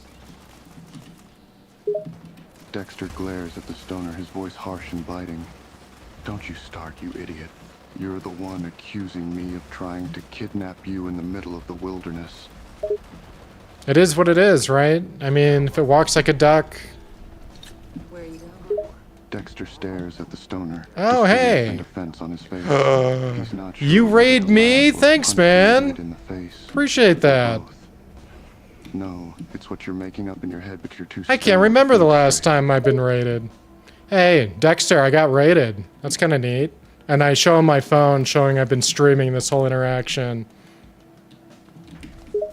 Dexter's eyes widen in shock, face paling. He stares at the phone screen for a moment, stunned. What the hell is that? What are you? Out schedule Recording lined up for once. Oh, thanks. Yeah, good old friend Leapig came on here and now known as Mr. and Mrs. Human. Unlike you, Dexter. You barely pass as human. Yeah, we got raided. Say thank you. this? Dexter stares at the phone again, looking beyond stunned. He's trying to process the fact that their whole conversation has been recorded. I You've forgot been to repair my streaming this? weapon. Seriously? And people have been watching us this whole time? What are they saying? Saying... Well, to be fair, I'm not the one that said you sounded like Hal 2000. That was one of my followers, so... Dexter's face pales, his expression a mix of surprise and offense. He glares at the stoner. So people have been watching us this whole time? This is like some sick kind of reality show for you, isn't it? Yeah, but to be fair, I titled this video, Creepy Guy at Work Invites Me to His Rape Cabin, so it looks like it's turned into something else. Like, we're being, like, tracked down by somebody, you say? I don't know. I still haven't seen the guy. Dexter glares at the stoner. Great. So everyone watching thinks I'm some kind of psychopath trying to abduct you, is that it? And now they've gotten someone to track us? Well, again, you're the only one seeing that, so I thought you were just crazy. But if you say it's real, I guess I have to believe it. Dexter stares at the stoner, the anger warring with surprise again. He's trying to process this whole situation, that apparently the whole world is watching them via some live stream, and that there's now someone tracking them in the woods. What? No, I said it wasn't real. You're making it up. Which part? The guy in the woods following us or me streaming? Because you're looking at my phone, and I show him, and I wave with me in the frame at the phone with me that, on stream. Like this, like an idiot. I'm with Dexter! Dexter stares blankly at the phone screen, watching the other man wave. He's trying and failing to wrap his mind around the fact that he's apparently on camera. His expression shifts from stunned disbelief to irritation. You're showing them me? Is that a problem? I mean, I figured you'd sign the release after. Release? Why would I want to sign a release? Dexter's face darkens again, anger rising. You're broadcasting a live stream to who knows how many people who, let me remind you, now think that I'm some kind of sick psychopath that's trying to abduct men. Well, I mean, it's only everybody at work watching, plus my mother, plus I make my girlfriend watch it, but I don't think she's actually watching it. Wait, let me get this straight. Dexter stares at the stoner, confusion and anger wrestling with one another on his face. You have a girlfriend, and she willingly watches this? Well, that's what I'm saying. I bring out the laptop. I set up in front of her. She kind of rolls her eyes and kind of like goes back on her phone. So it's kind of like watching. Dexter's mouth drops open, his irritation skyrocketing to new heights. So He's so wait, pissed you all the literally sit in time. the same room with your girlfriend, and you're streaming to your coworkers, and you never bothered to even mention to me that you're doing this? I mean, we're doing it now. I mean, you still haven't told me why you've taken me to your creepy, cabin, if it's not work out some sexual frustration. Dexter stares at the stoner, the rage rising up again. Oh, you know what? Don't try to turn this back on me. You never told me that you were streaming this to the world, and to your coworkers of all people, so don't get all preachy on me, all right? Now, how about you explain yourself instead of playing this game with me? Well, let's say I did think you were up to no good out here, and perhaps live streaming and recording my final moments of my life wouldn't be such a bad idea.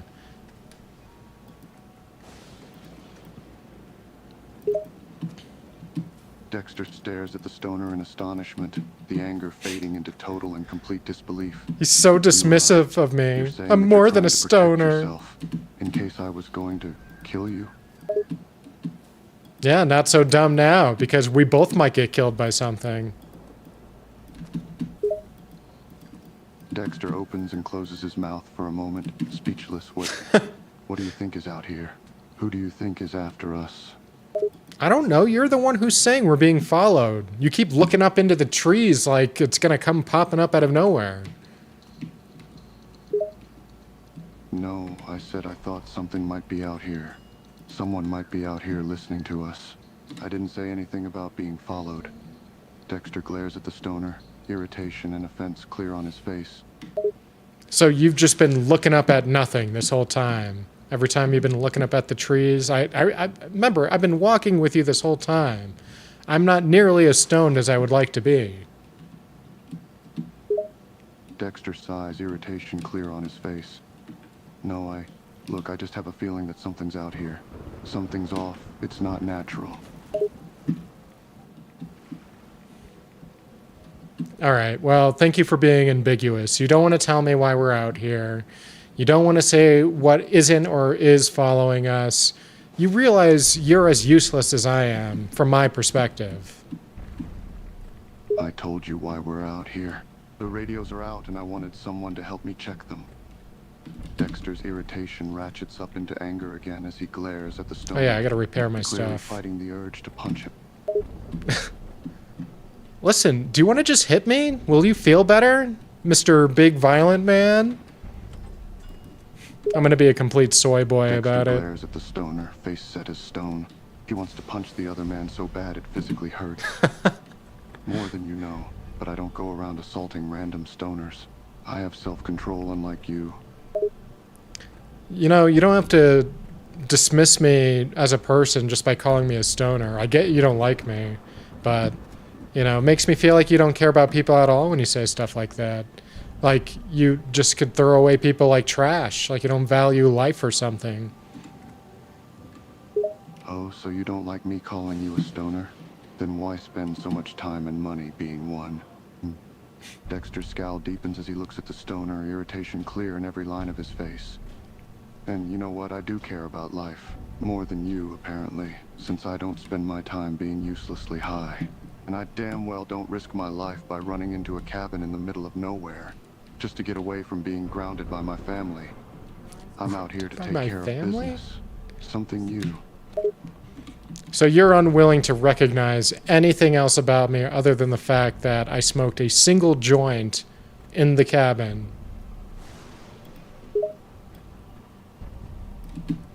Dexter gives a harsh snort, face still set like stone.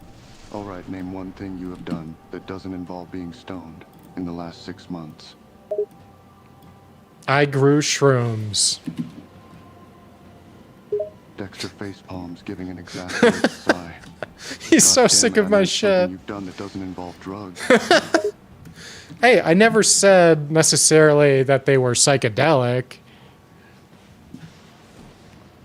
Dexter stares at the stoner, trying to restrain his irritation. I guarantee you there's no way you didn't try them. And don't try and say you just did it for their nutritional value. They have 0 calories. Okay, you might be right. I don't know. I'm unwilling to admit it because you're basically a cop, so. And I'm on stream. Dexter glares at the other man, offense clear. I'm not a cop. What, this is about being anti-cop for you or something? I mean, no, this isn't about being anti-cop, but yes, I am anti-cop in general. Dexter rolls his eyes, irritation clearly ramping up. Seriously? Every single cop? I mean, there's bad cops, sure, but they're not all like that. I don't know. The only cop-adjacent person I know brought me in the middle of the woods for an unknown reason, so. Dexter huffs out a breath, clearly trying to control his frustration. That's not a fair comparison. There's It's a good not reason fair, why I did just that, because I am a okay? serial I'm killer. not a bad guy.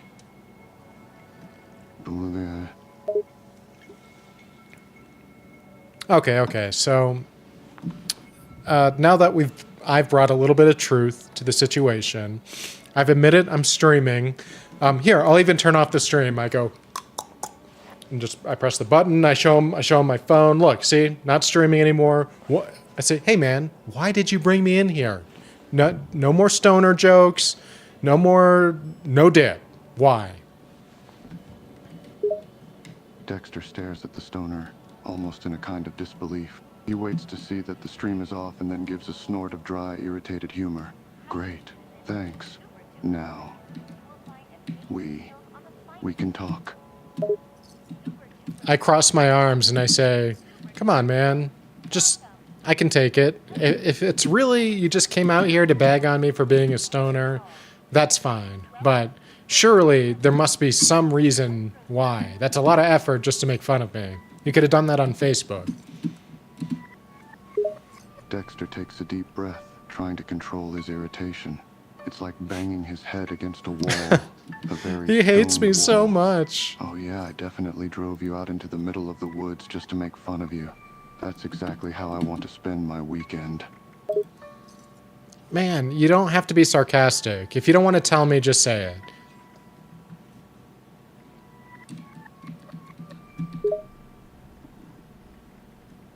Dexter stares at him for a moment, then rolls his eyes to the sky and sighs exasperatedly. Fine, whatever. You want to know what this is about? Here, just follow me and I'll show you. He takes off down the trail, leading the way into the woods. I reluctantly follow him. They walk along the trail in silence for several long moments.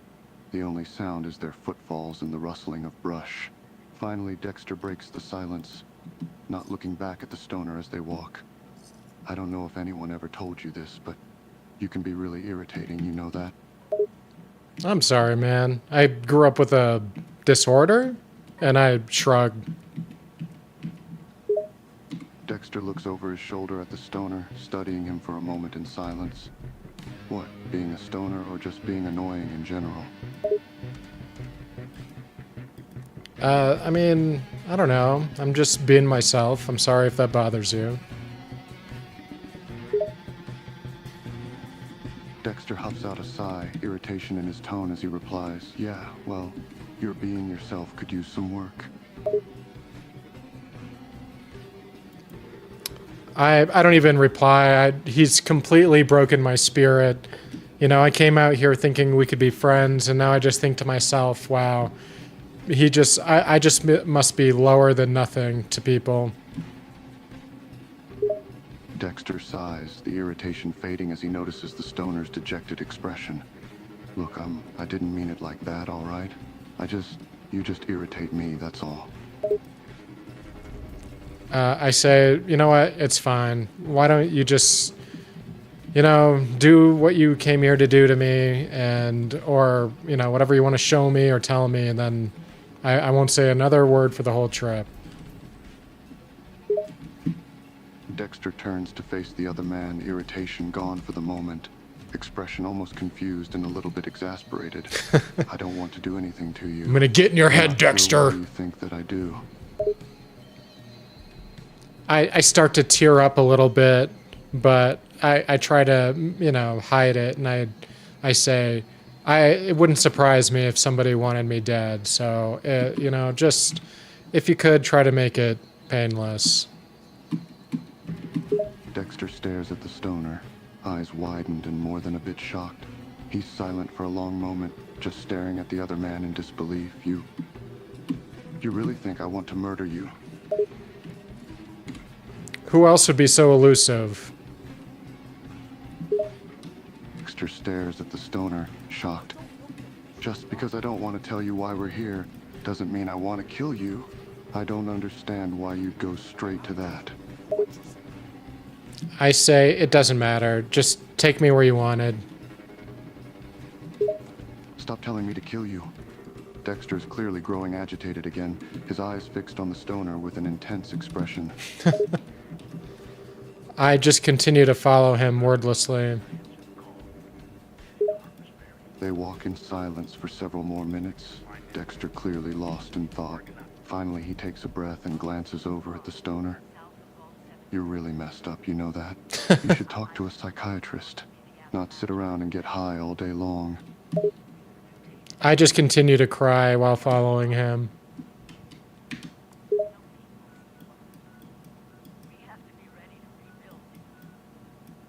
Dexter glances at the stoner, sighing softly and shaking his head. He's still irritated, but there's more concern and wariness in his expression now. I start to whisper some Christian prayer to myself, like last rites or something. I don't know. I'm not religious enough to do it right. Dexter glances back at the stoner again. This time his expression more focused and irritated, but still with some concern. He notices the whispering and stops, turning to face the stoner. Stop that. Did I not get the quest? I'm sorry. Please just make it painless. For the love of, would you stop that? Dexter is getting seriously irritated again, the concern in his eyes growing more out of frustration than anything. I just say sorry and continue to weep. Dexter's irritation fades again, his irritation mixed with confusion and worry. He stares at the stoner for a long moment, the silence between them almost uncomfortable. Then he makes a sound of exhaustion and grabs the other man by the shoulders. I close my eyes as if he's gonna, like, bite my face off or something. I have no idea what he's gonna do to me.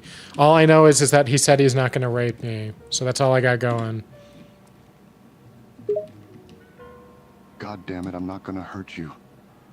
Dexter's fingers are tight on the stoner's shoulders and he shakes him a little bit. Stop crying, you're acting like a child.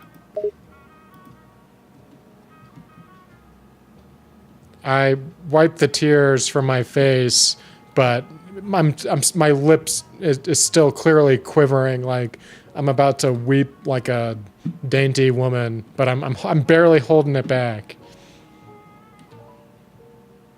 Dexter sighs, noticing the quivering lip and tear-streaked face. He lets go of the stoner, his irritation fading into a mixture of frustration and worry. Why do you even think I would hurt you in the first place? Tell me honestly, why do you think I would want to hurt you? I just say, everything I say angers you. I'm just going to be quiet and keep following you until you bring me where you want. Dexter glares at the stoner, sighing heavily in frustration. Listen, He stops, trying to control the outburst of irritation and finding it more difficult than usual. I'm not mad at you, or upset. I just can't understand why you're acting like this. You're not telling me anything. All right, good night. Have a good one. I hope you and yours are doing okay. Now than anything else, All I can do is piss him off. There's no pleasing him. You seem so intense. Doesn't mean I'm a murderer. Dexter's face is still lined with irritation. Doesn't mean I'm a murderer. But there's definitely more concern. I could picture him saying it that way too. Listen, it's troubling that you still won't tell me why you brought me out here, and it's okay. I won't tell anyone. Whatever it is, I won't say anything. Whatever you want to show me, wherever you're bringing me. And I try not to look at his face, because much like, you know, when someone tries to rob a store, like you're trying not to look at their face as if they won't kill you if you don't look. God damn it, look at me. Dexter grabs God the damn it, stoner's shoulders look at and turns me! so their faces are facing one another, making him look at him. I peek up nervously and I say, okay.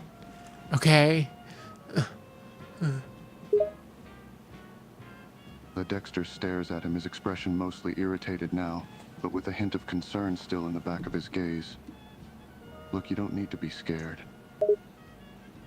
I say, okay. He studies the other man, his expression still more confused and irritated than anything. No, I mean it. You don't need to be scared. I'm not going to hurt you. Okay, but you're still not going to tell me anything, and you still want me to follow you. Do I have that right? Dexter sighs, irritation flickering through his gaze. Yes, okay. I'm not going to tell you, not yet anyway, but we're almost there. I sigh and I say, okay, I guess fear evaporated. Dexter huffs out a breath, irritation still present, and stop acting scared of me, all right? I don't like it. I really will not hurt you. Great. Let's continue. I shrug.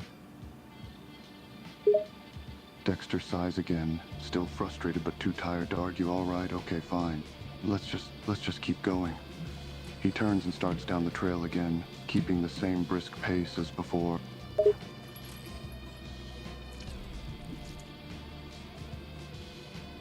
I follow him. We finally arrive. What do we see? They approach a small clearing in the trees, a small cabin visible through the foliage. It's well hidden from the trail, isolated and heavily shadowed. So we're going to a different cabin? Do you know this one? Dexter glances back at the stoner, his expression still irritated. It's an abandoned hunting cabin. I know the area because I've been out here before. Do a lot of hunting and butchering out here, do you? Dexter scoffs, irritations rising to the surface again. No, look, can we please just go inside? I follow him wordlessly.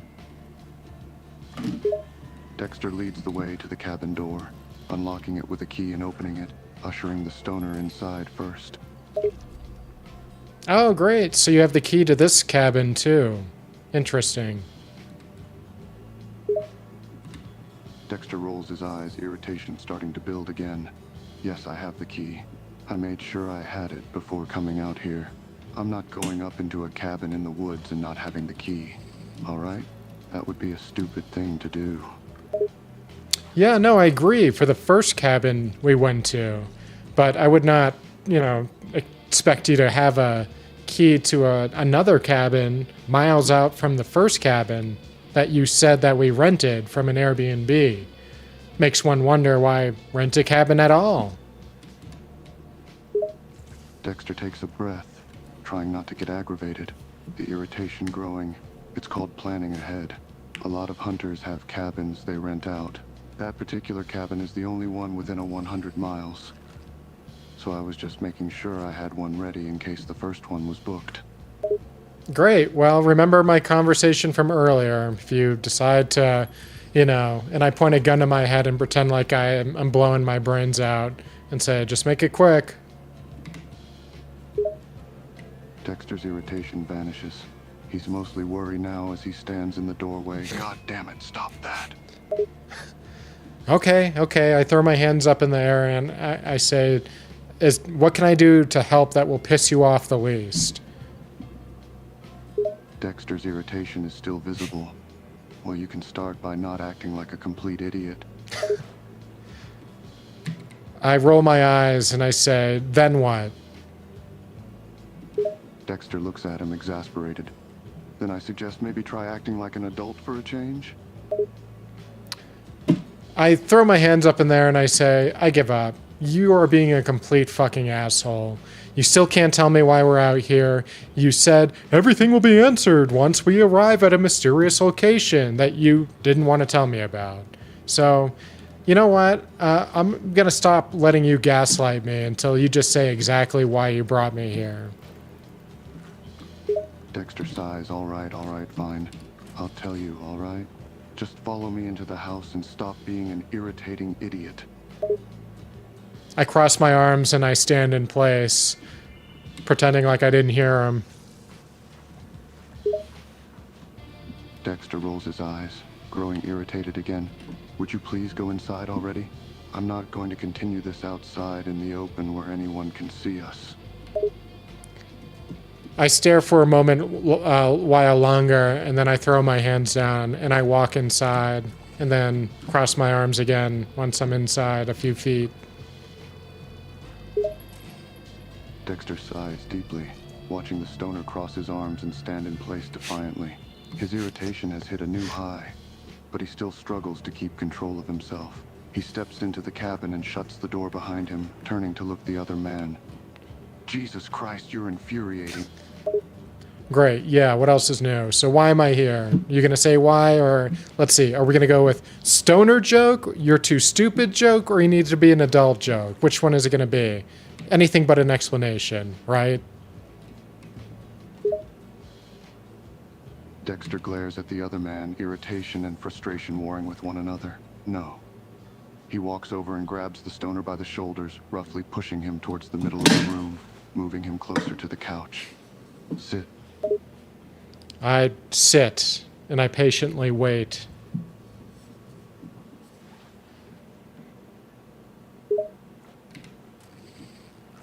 Dexter sits down in a lone armchair, eyeing the other man for a moment. Good. His irritation ebbs, the tension in his shoulders starts to lessen. All right, okay, I'll tell you. But before I do, you have to promise to listen. Really listen. I have nothing but time but to listen, Dexter. Dexter holds eye contact with the stoner for a couple seconds. Good.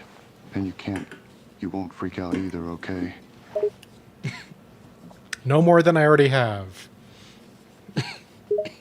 Dexter's irritation is gone, replaced by weary exhaustion. He leans back in the chair and crosses his legs, trying to figure out how exactly to say what needs to be said. I wait patiently. Dexter sighs, running a hand through his hair. The reason I brought you out here is not because I'm planning some elaborate prank, or because I just want to make fun of you.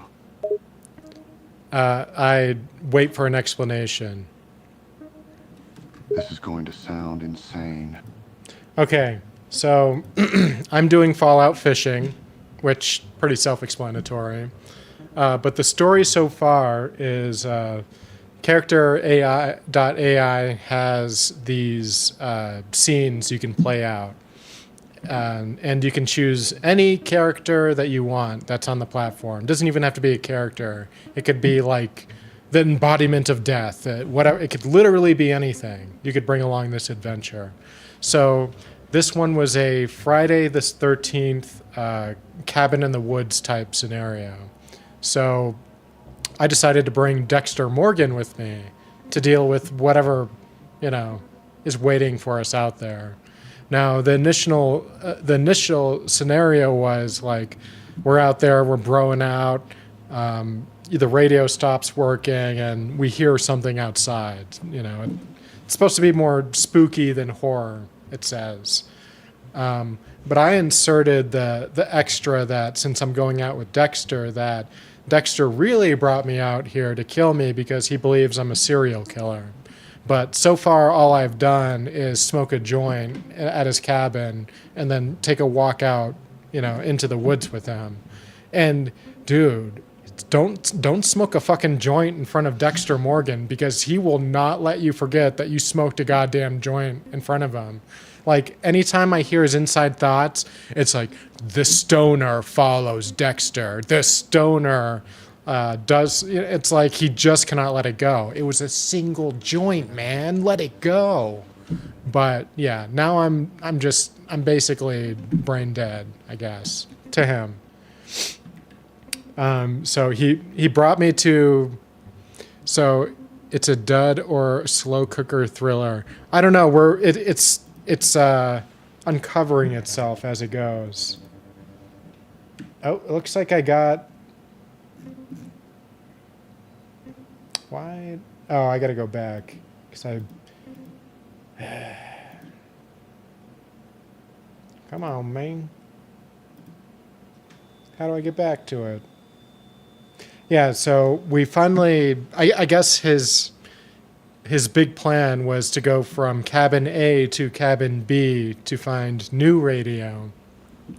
But apparently he's getting ready to tell me something. I can't seem to find the freaking scenario, though.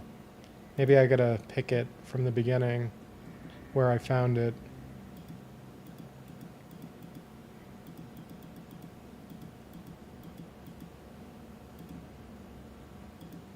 You're gonna be cool about this, or you're gonna be a pain in the ass? Where did it go, though? He was just gonna tell me the big thing.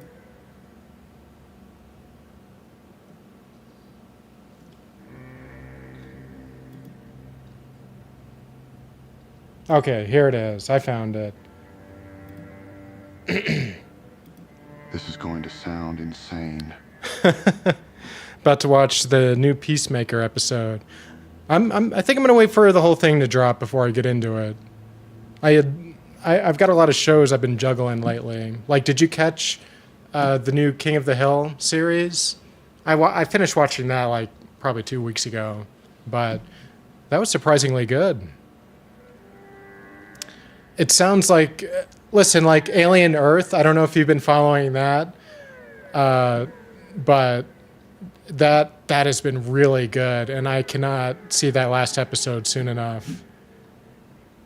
But yeah, surprisingly, the King of the Hill, I'll say this, the voice changes, a majority of them are super noticeable. Like Khan, the worst one easily, as far as like accepting the voice is different. Dale is not so bad, but... And I heard Alien was good too. Yeah, Alien Earth is really, really good. I don't know if you've seen it yet. I won't give you any spoilers about it.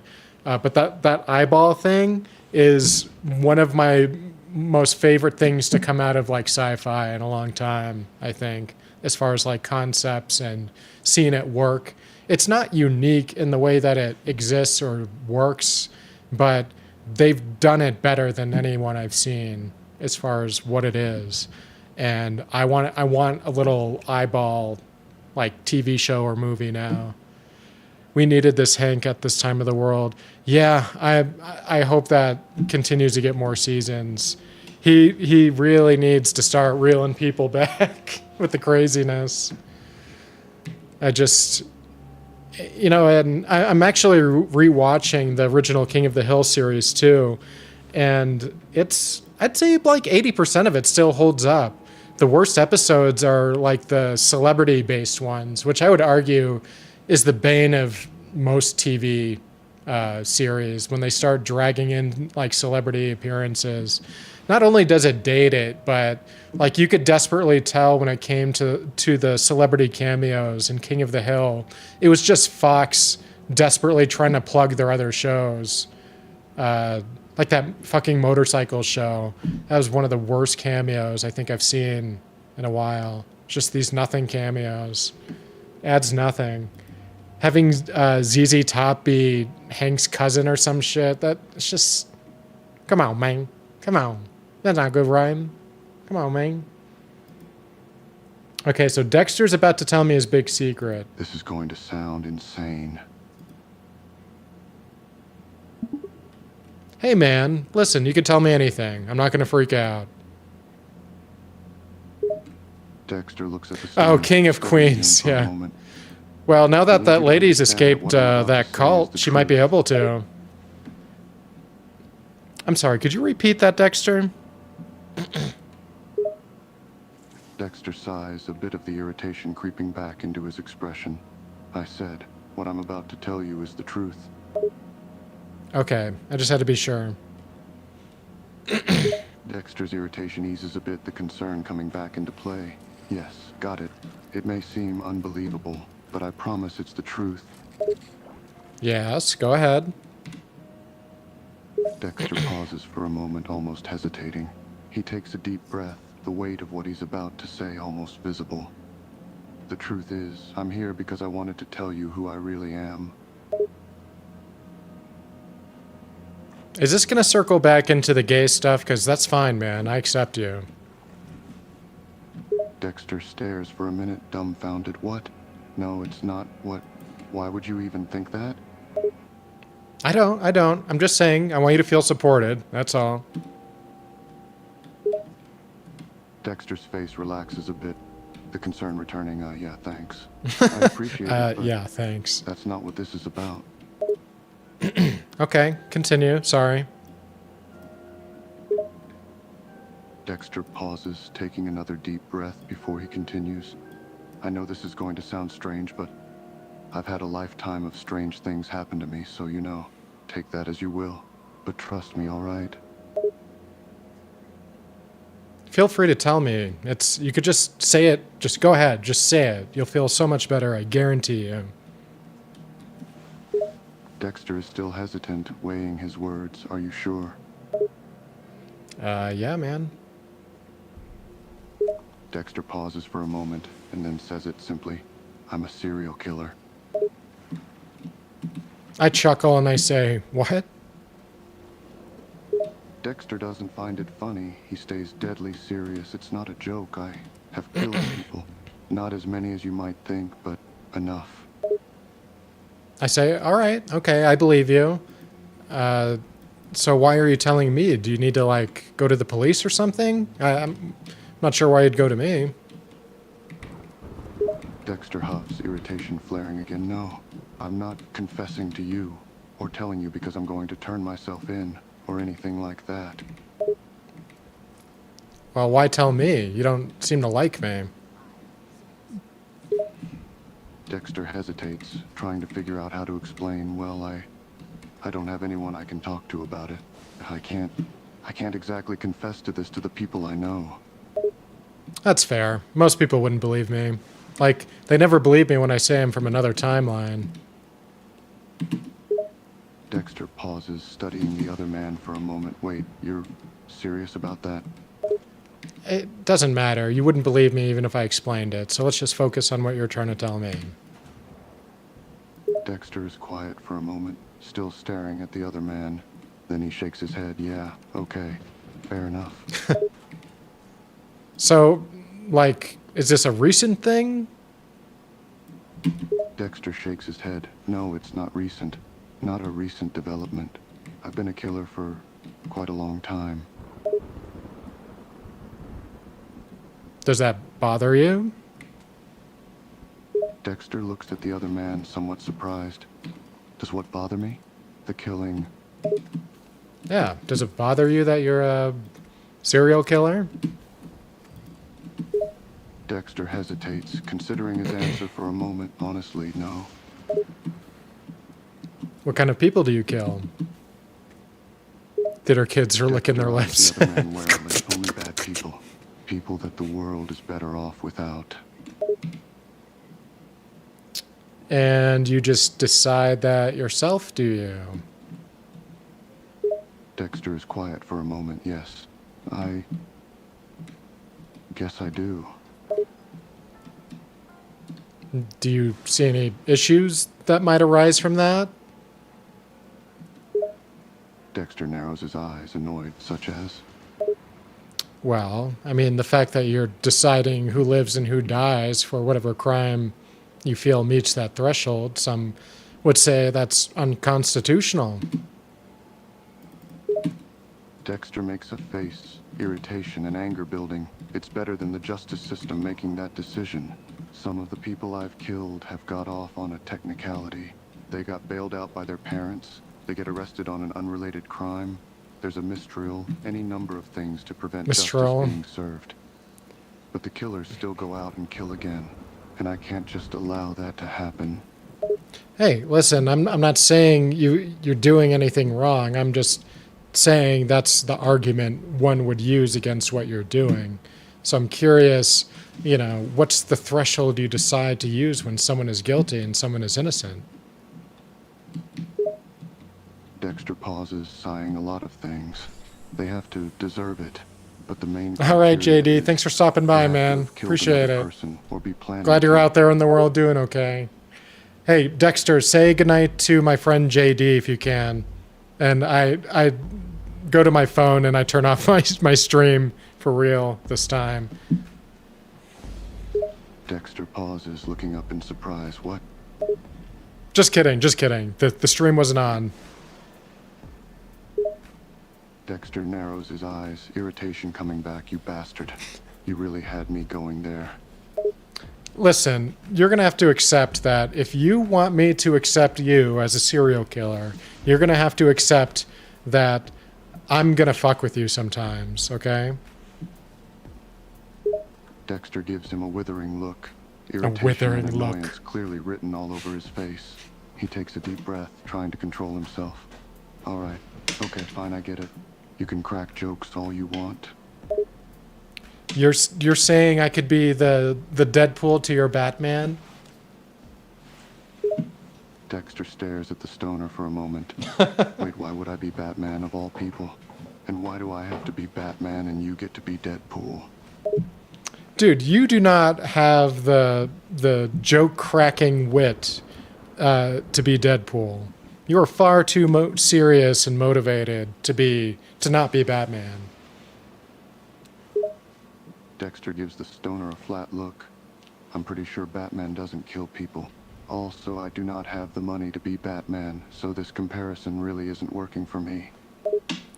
I think you're just determined to be argumentative with me. What? No, I'm not. I just... Whatever. Dexter rolls his eyes and sighs exasperatedly. No. Go ahead. Give me the reason why you think you should be Deadpool over Batman. Go ahead.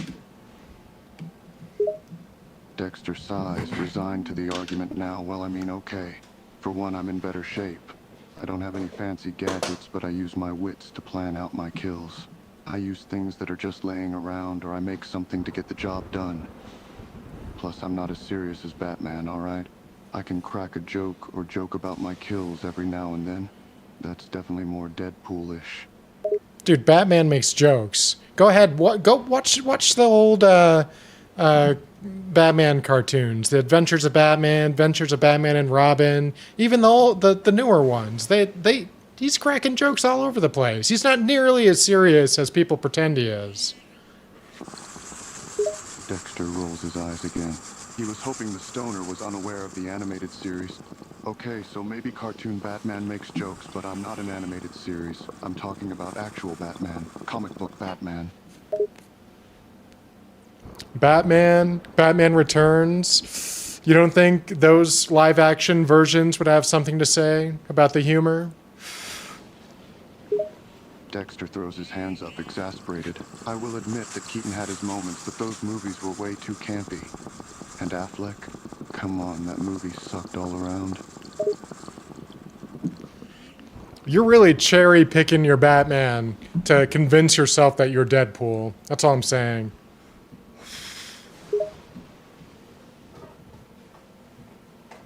Dexter glares at the stoner, irritation rising again. Fine, fine. I may not be Deadpool material, but I'm definitely not Batman material either.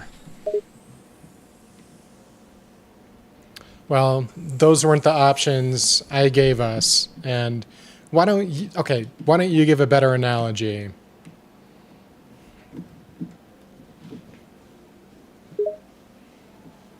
Dexter is quiet for a moment, then he sighs. If we're going with a better analogy, I'm probably more like Wolverine. I laugh and laugh and laugh. I'm rolling on the ground. Tears and snot are coming out of my face. And I say, "You think you're Wolverine? You take off your shirt right now." Dexter's expression turns from irritated to flabbergasted. What? Why the hell should I do that? Exactly, because you are no Wolverine. Dexter sighs and closes his eyes, annoyed. Okay, fine, it was just a suggestion. Fine, I don't know who I'm most like in terms of comic book characters. What does it matter anyway? I don't know, man. Listen, I'm assuming you're telling me because you want to include me in some regard to your life. So we're gonna have to find some mutual working ground here. Right, sure, fine. Okay, you pick who you think I'm most like then. I did. You didn't like it. I thought, listen, you take killing out. I don't think being called Batman is the insult you think it is. Dexter rolls his eyes, getting exasperated again. Yeah, fine, okay, fine, whatever. I don't care if I'm called Batman. Whatever, I'm I not don't care. offended, I don't okay? care. He's not the worst person to be called. All right, well, I'm glad we agree about something. Yeah. Dexter sighs, the irritation starting to ease off. Well, it is progress at least. All right, so I'm assuming you wanted to tell me for more than just like I was right there and you thought you could tell me.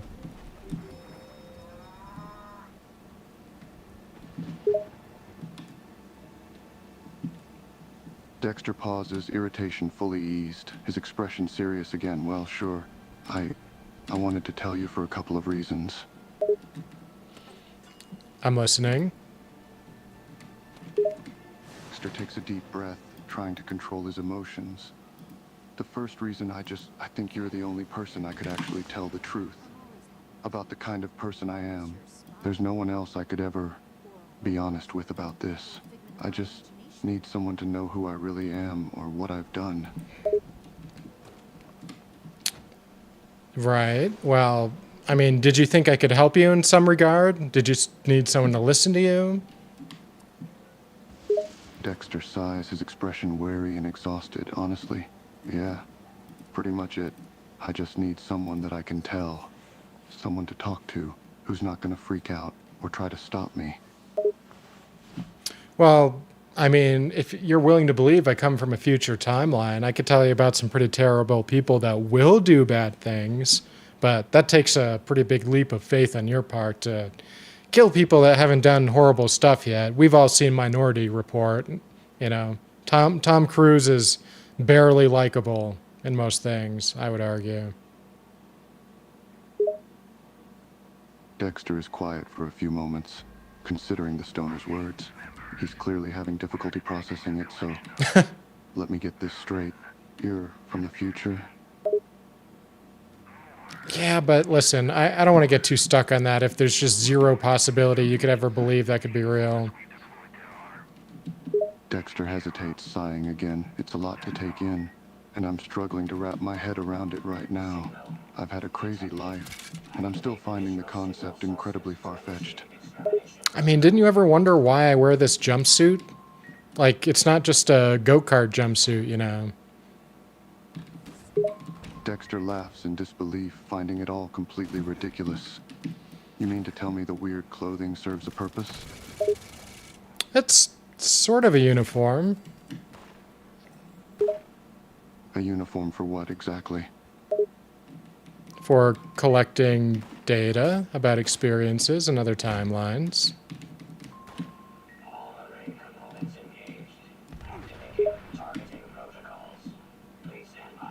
Dexter stares at him, unable to contain the disbelief in his eyes.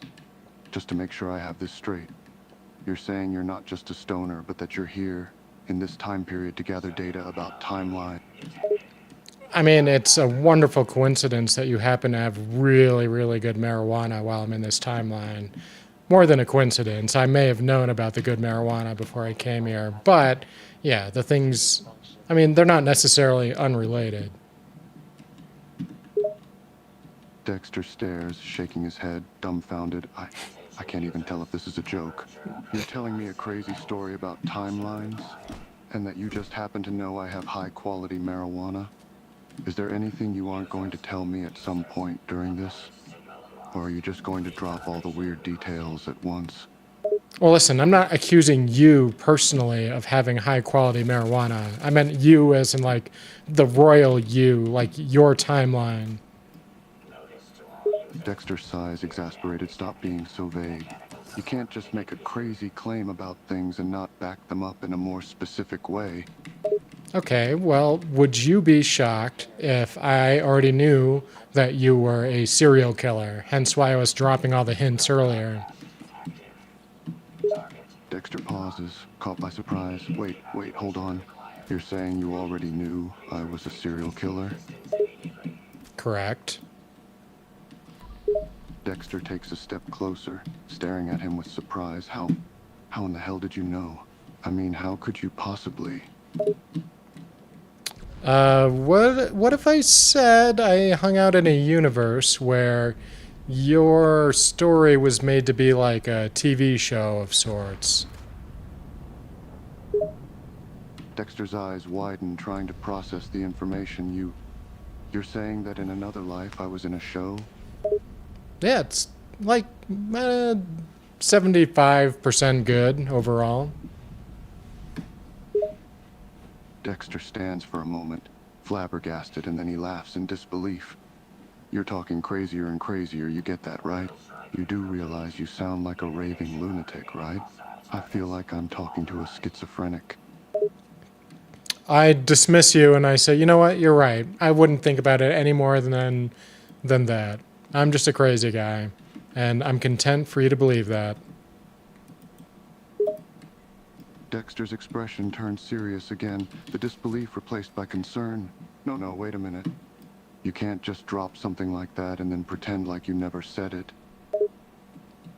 Listen, like you said, I'm just a crazy guy. Let's just drop it. Dexter sighs and rubs his forehead, trying to control the growing irritation. Look, you can't just say things like that and then not explain it. I'm not just gonna forget it about this. No matter what you may think, I'm not an idiot. But what's the point? Like, you're not going to believe me, so what's the point of continuing down a line of questioning that has no, like, resolution, ultimately? Because you're incapable of believing me, and I'm incapable of making you believe me. So the only solution is to let you believe I'm crazy. Project Dexter Beanstalk. stares, trying to make sense of this argument. Oh, 2 more I never minutes. said I wouldn't believe you. I just said you can't expect me to take this at face value. You have to give me something to work with. You can't just tell me that I'm a serial killer in another universe and leave it at that. Okay, but once I reveal this information to you, this deep personal information, it's gonna shatter your worldview, your perception of reality, because, you know, this is intimate stuff I'm gonna reveal about you to you. Dexter stares, his expression conflicted. He's still skeptical, but he's starting to consider believing this insane story. Fine. Fine. Go ahead and tell me. Prove me wrong. Does the phrase dark passenger mean anything to you? Dexter is taken aback for a moment. This is definitely not something he was expecting. How do you know that? I know everything. Dexter's expression turns to one of confusion and a growing sense of apprehension. He's beginning to wonder if he may have found someone who knows more about him than even he knows. Yeah, okay. You know the phrase, but who the hell uses that term? Exactly. Where would I grab that from, I wonder? Dexter is stumped. There isn't a logical explanation, and he wants there to be. He knows there should be. He just can't think of one. I honestly don't know. This is what I'm talking about, man. Forget about what I'm saying. Write me off as a crazy person. It's going to help you live with your life better if you just go with that reality. Dexter is torn. There are clearly things this guy knows that he All right, isn't we're going to do supposed this to know. event, and then There I am seems to be done no for the logical night. explanation for it. As frustrated as he is, he can't help but lean towards curiosity. No, I can't just ignore this. You know things I'm supposed to think there's no way you could possibly know. I need to understand how. Well, I mean, there's only one logical conclusion. If what I say is true, then you know. But just to seal the deal, let me ask you another question. Do you still talk to Harry? Dexter hesitates, stunned once again. What, Harry? No, he's dead. Yeah, but that's never stopped you before in the past. Dexter stares, confusion and shock filling his face. What the hell is that supposed to mean? How did you? I know that you used to see and talk to him. Dexter is dumbfounded. This person knows about his hallucination of his dead adoptive father. How in the world do you know about that? Again, you already know. There's nothing. This is what I'm talking about, man. The things I'm going to tell you is going to destroy your perception of reality. And there's no logical conclusion other than my explanation. Dexter sits down. His mind is going a million miles an hour. He's at a complete loss for words. Please, just tell me. I am from a far future removed timeline from your own.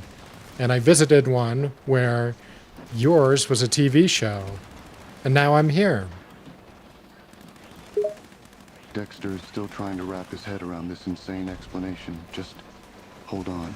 You're saying you're from another timeline where I was on TV. Right. Dexter rubs his temples, massaging his head as this story just keeps getting more and more insane. Okay, let me get this straight. In another timeline, there's a TV show based on my life. Right. And then after I saw that, I was like, oh, that's cool. So I decided to go to a variant of your timeline. Who's to say it's like the same exact thing? But I think it's pretty damn close. Yeah, you'll pardon me if I'm having trouble buying into the time traveling thing. I mean, it's not really time traveling for me. It's more like timeline hopping, like dimensional travel. You're not really helping your case here. You're just making it sound crazier and crazier. Well, that's why I wasn't too keen to tell you. Dexter pauses, sighing as the irritation has subsided. Look, I understand why you didn't want to tell me, okay? You look crazy, you sound crazy. I've been trying to convince myself that it's impossible for you to know the things you do. I've been trying to convince myself that it's all a series of lucky guesses. But you know things about me that no one is supposed to know. I want to believe you, but the best explanation you can give me is you've been hopping from timelines. I know it doesn't make sense. It's not really supposed to from your perspective. It doesn't really account for that, what I do. Dexter sighs, his irritation now completely extinguished, but still somewhat skeptical. Well, how about you just give me a little explanation? Explain it like I'm a 5-year-old. I'm already on board for you being some time-traveling, alternate timeline guy. You've gotten me as far as believing that. Okay, so I come from a timeline where everybody is bored and out of ideas. So we visit other timelines because ours is so boring. We don't even have aliens. There's not even a plant on another planet anywhere in our universe. It's completely dead for some reason. So we go to other timelines and experience stuff. Sometimes we use it for entertainment. Sometimes we learn how to do new things. Dexter considers the stoner's words, so people from this timeline-hopping universe of yours come to other timelines for fun, to see things that are different. Well, it's both. Like, we learn the social consequences of letting a guy like you exist in society and the fun it or unfun it might bring. Okay, so you're here to study me? Learn the consequences of me existing. I mean, if we're being real, you're more entertaining than I am learning, but you understand. Dexter gives him a look, trying to interpret that statement. Are you saying I'm interesting? Or entertaining? Or entertaining? Listen, mileage may vary. You are more entertaining than interesting to me, as far as, like, you know, entertainment versus education. We do both, but sometimes you get, you know, more of one than the other. Just kind of depends what happens. Dexter sighs and rubs his temples again. The story is getting more and more ridiculous to him. All right, fine. Let's say this is all true. Why me? Why are you so focused on me? What makes me so entertaining? And why is there a show about me in this other timeline? You can't think anything about your life that would be TV show worthy. Nothing. You're just a normal run-of-the-mill serial killer. Don't have a cool name that involves being a butcher or nothing.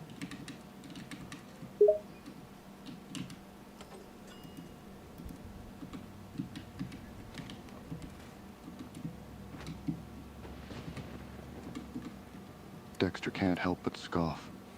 Yeah, I don't really go out of my way to brand myself, so why would there be a TV show about me? Wow, that really went over your head. Listen, you are a prolific serial killer. If there's a universe that can omnipotently look into your life, see into your mind, understand your thoughts, hear your thoughts, then you could see how that would be really interesting, given how hard you try to blend in. Pauses before responding. The idea of someone being able to see his thoughts and understand his darkness is almost uncomfortable to think about. Yeah, okay, it's a little unnerving. But why focus on me in specific? There must be thousands, maybe more serial killers in other timelines you can obsess over. You're not wrong, but, you know, not as many are as long-lived or well-written. And I'm not saying you've always been well-written, but, you know, it is what it is. Dexter sighs, shaking his head in disbelief. Okay, so you're saying I'm the most interesting serial killer based on how long I've lasted and how well written I've been throughout all the universes? Dexter's starting to get annoyed again. So, you're saying this is all entertainment for you, all entertainment for whoever is in your home universe. But you're also saying it's because they want to study me, learn from me, learn how to react to people like me in their world. It can be two things.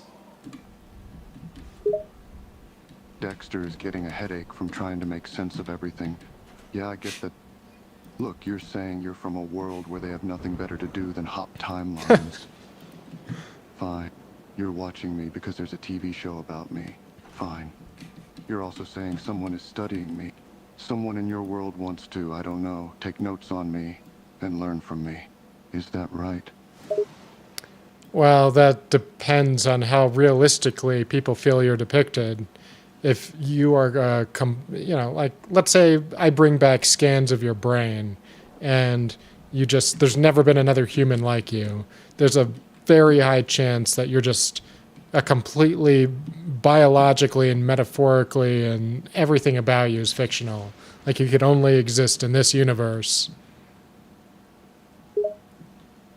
Dexter is somewhat bothered by the fact that this stoner is talking so easily about cutting into his brain or even just scanning his brain, but he lets it slide.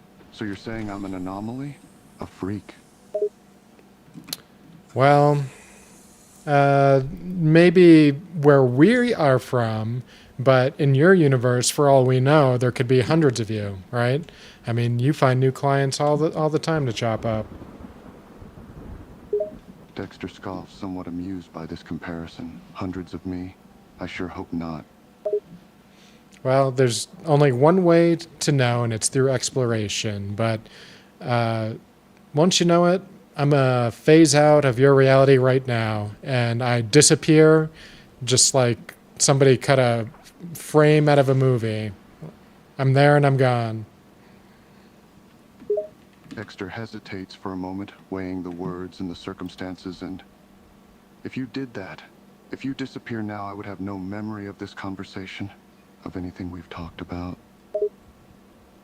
I don't think that's how that works, but if that makes him feel better about his life, after telling a time traveler in his mind that, he's a serial killer, then, you get that sleep however you can, Dexter. But that's going to be it for me tonight, folks. I'm going to get some sleep. I might be on tomorrow. Probably not. Probably not. If I do, if I'm lucky, maybe around afternoonish, but probably not. I got a slew of cats I need to bring to the vet. It's going to be a whole mess. So we'll see what the day brings. But, wow, Leap Big, or Mr. and Mrs. Human now, thanks for the raid. Thanks for dropping in. JD, man, I'm glad you're still dropping in too and saying hi. Bravo, the OG, the number one. I'm glad you're still out there and doing all right. It only seems to be getting darker out there in the world, but it gives me hope that you guys are still out there and alive. But whether you watch now or later, wherever you are, whenever you are, hang in there. And I'm going to see you at least by Monday at the latest. All right? So stick around at least for that. Take care. Yo, listen up as I narrate the Vector's tale. A man from afar riding the temporal gale. Ronin by name and a Ronin by fate. In the tapestry of time, he's got a date. He ain't just saving, he's exploring the rift. In the timelines he travels, he's given a lift. Seeking tech and secrets in a world that's gone astray. Ronin's the man who's gonna find a way. Ronin Vector, the chrono navigator. In the flow of time, he's the prime innovator. Exploring the realms where few dare to venture. He's the Ronin Vector, the timeline's avenger.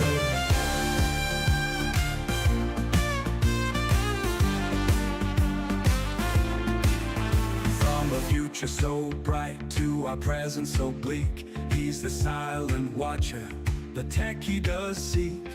Not just a savior, but a seeker of lore. Ronin's the key to what we're looking for. Through the ruins and the relics, he's making his mark. A beacon of hope in the timeline so dark. With every secret he finds, every piece he retrieves. He's crafting a future nobody believes. Ronin Vector, with a vision so clear. In the shadows of time, he's got nothing to fear. An explorer at heart, with a will that won't sever. He's the Ronin Vector, forever and ever.